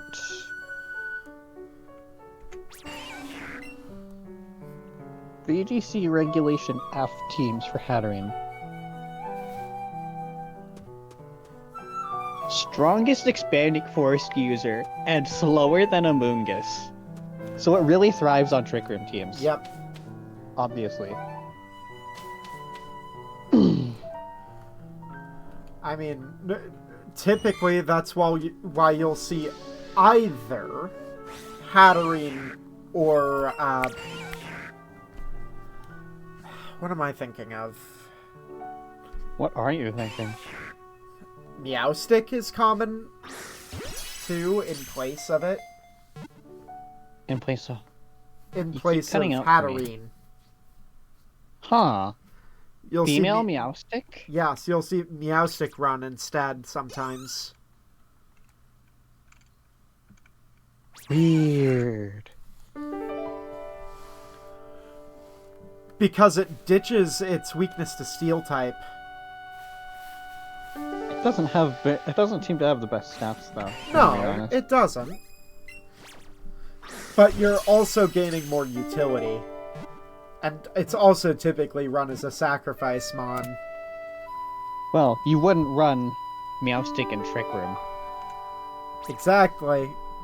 Other than just for setup. Which is what's typically done with No. Meowstic. That would be male Meowstic. But you wouldn't run male Meowstic in place of Hatterene. Because male Meowstic is strictly a setup mon. You would run it as a partner to Hatterene, but not Okay. in place of it. And even then, Mimikyu is probably one of the most interesting Trick Room setters. I didn't even know Mimikyu had access to Trick Room. Considering it's relatively quick. Yeah, Mimikyu learns Trick Room. Huh. Yes, it has 96 base speed. But, like, it has Disguise. So, like, Yeah. and it's in singles RU, too. Of course, Hi, Mimikyu doesn't Kim. usually run...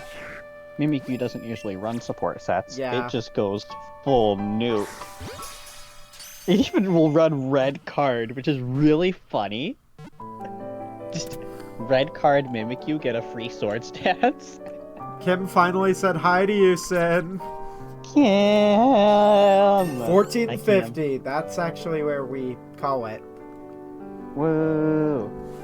So we're gonna have to iron out for a draft league whether we're doing singles RU or doubles. If we do doubles, we might expand to UU, since there's actual strategy for UU. Yeah, because there isn't a doubles RU tier. Anything that places below UU is technically in UU by default for doubles. Right. Unless it's in Little Cup. Because It's either OU, Ubers, UU. UU by what's the word? UU by technicality. Or Little Cup. There is nothing in between. Man, I am just waiting to see somebody bring in the fear bond. That would be funny. That That would be certainly a really gimmick. funny. And I don't think my team has an answer to that. Huh. Basically half attack and defense.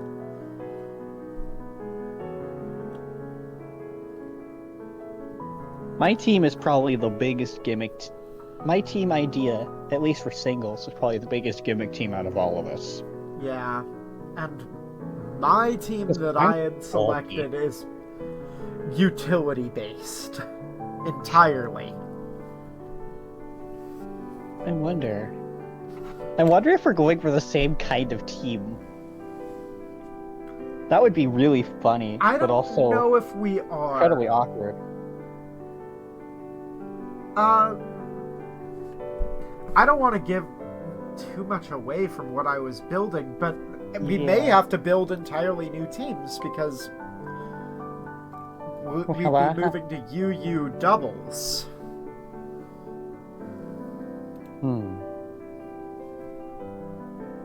See, if we move to doubles UU, I'd have to rethink my team.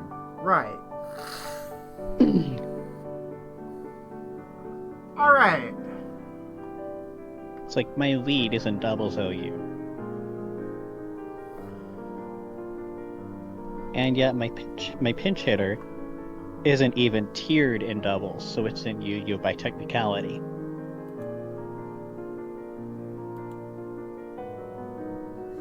Now, does anybody have a raid suggestion? Because otherwise, we'll probably just be calling it tonight. Singles, my strategy is troll first, then attack. If it's doubles, then it's strategy based. Yeah, if it's singles, my team goes off pretty nicely. It's a funny idea. My team was entirely doubles centric. Yeah, we'll have to iron that out. Because if we do doubles, I'm gonna just have to rebuild my team idea from the ground up. Right, and I may have to rebuild my team too, because some of my mons are higher ranked in doubles. Actually, I'm curious. Now I need to see where this specific mon is in doubles. Yu by technicality. That's also Yu by technicality, and I would be using one of those if we switch to doubles. Probably this one, actually, because it's the funnier option.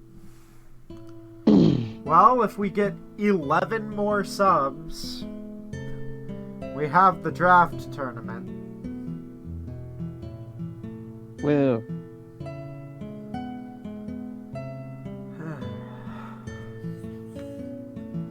Not to mention, we have to get them by the end of the month. By the end of the month. So soon.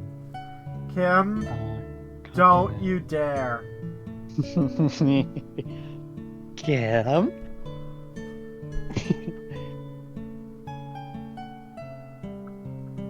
Kim, are you sure this is a good idea? Paste. Because I think I'd use this as a setup, which is really funny, because I like this. I like using this for setup. It would be nice to give it a time to shine. God damn it. It's It's only one. Markiplier only Reddit. one still.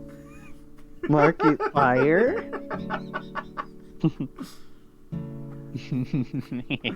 Ah, yes. Markiplier Reddit. That's funny.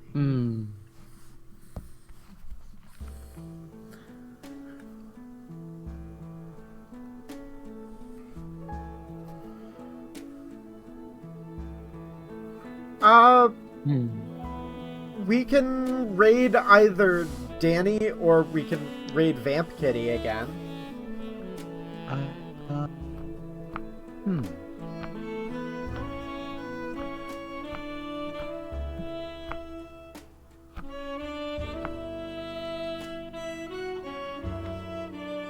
You're playing Hades, you're playing Arceus. You're playing Corekeeper.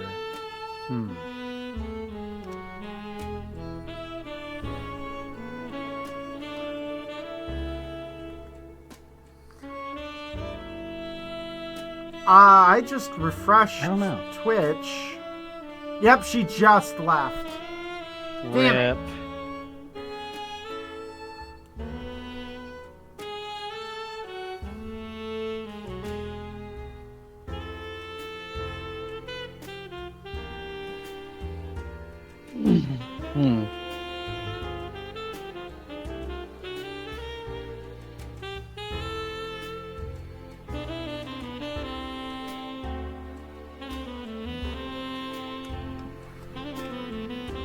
Yeah.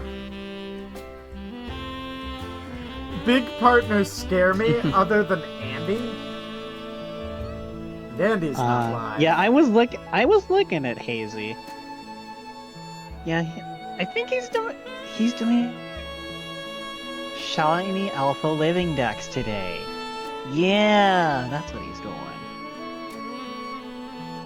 The madman. He does he?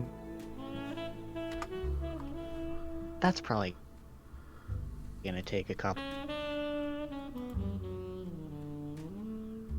Alright.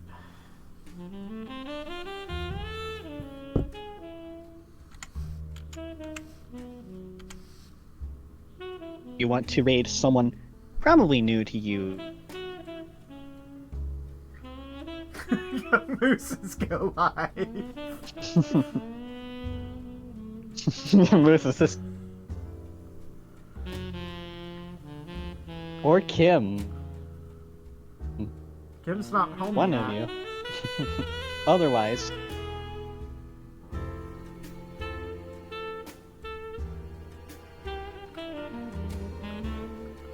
Otherwise.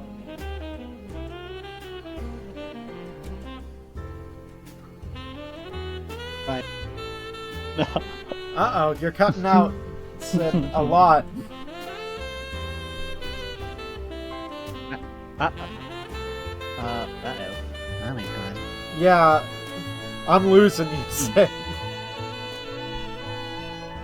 That ain't good. But I think that might be on your end. I don't know. Here's the thing, I'm if it's coming on through, my probably. end, then nobody else can hear you either. Weird. I should be like kitchen to go faster like Gordon Ramsay. I mean, we could raid Hazy.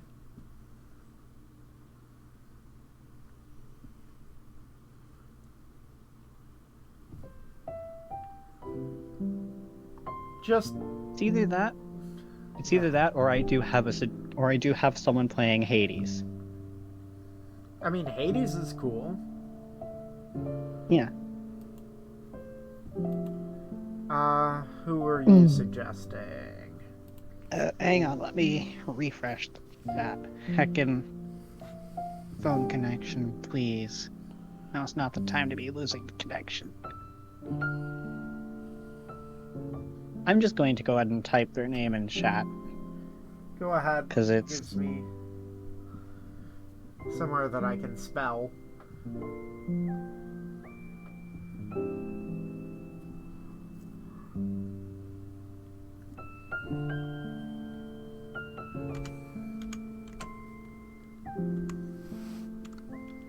She's very nice.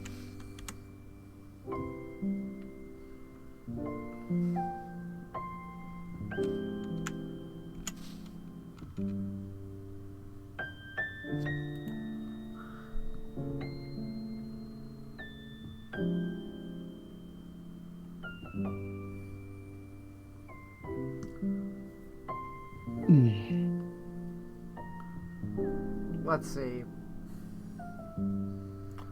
So we can either raid her or Hazy. It doesn't really matter either way.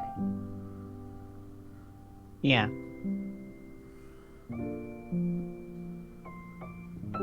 It's really a question of what you want to raid into. That's why I'm asking everybody else. I don't have a huge preference either way, because, like, I know both of these people fairly well.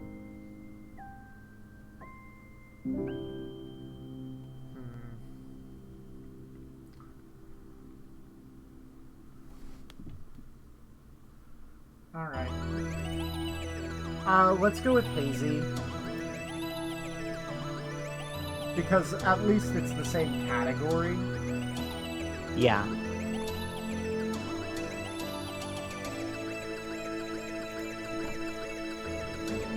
His chat seems kind of slow, at least. At the moment. Hazy usually ends up with a lot of lurkers. Yeah. Like, that's an average stream, honestly. Yep. So, let's do that. Anyway, thanks everybody for coming out tonight. I really appreciate it. Even Wesh. Even Wesh. Even Wesh.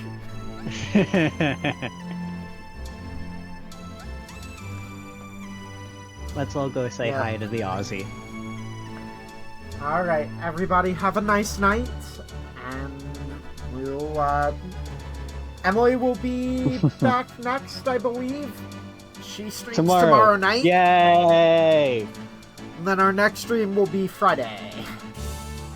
Yay! Emily gets to climb the roost tomorrow. Yep.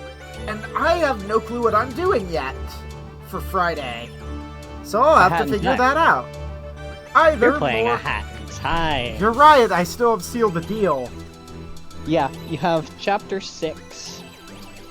Summer Death Wish, we can make some headway into that during stream if you want. Yeah. Or you can try and make some headway into Death Wish. The absolute pit of death that it is. Alright. We'll figure that out. Everybody have a nice time with Hazy. And we'll see you tomorrow night. Bye! Bye-bye!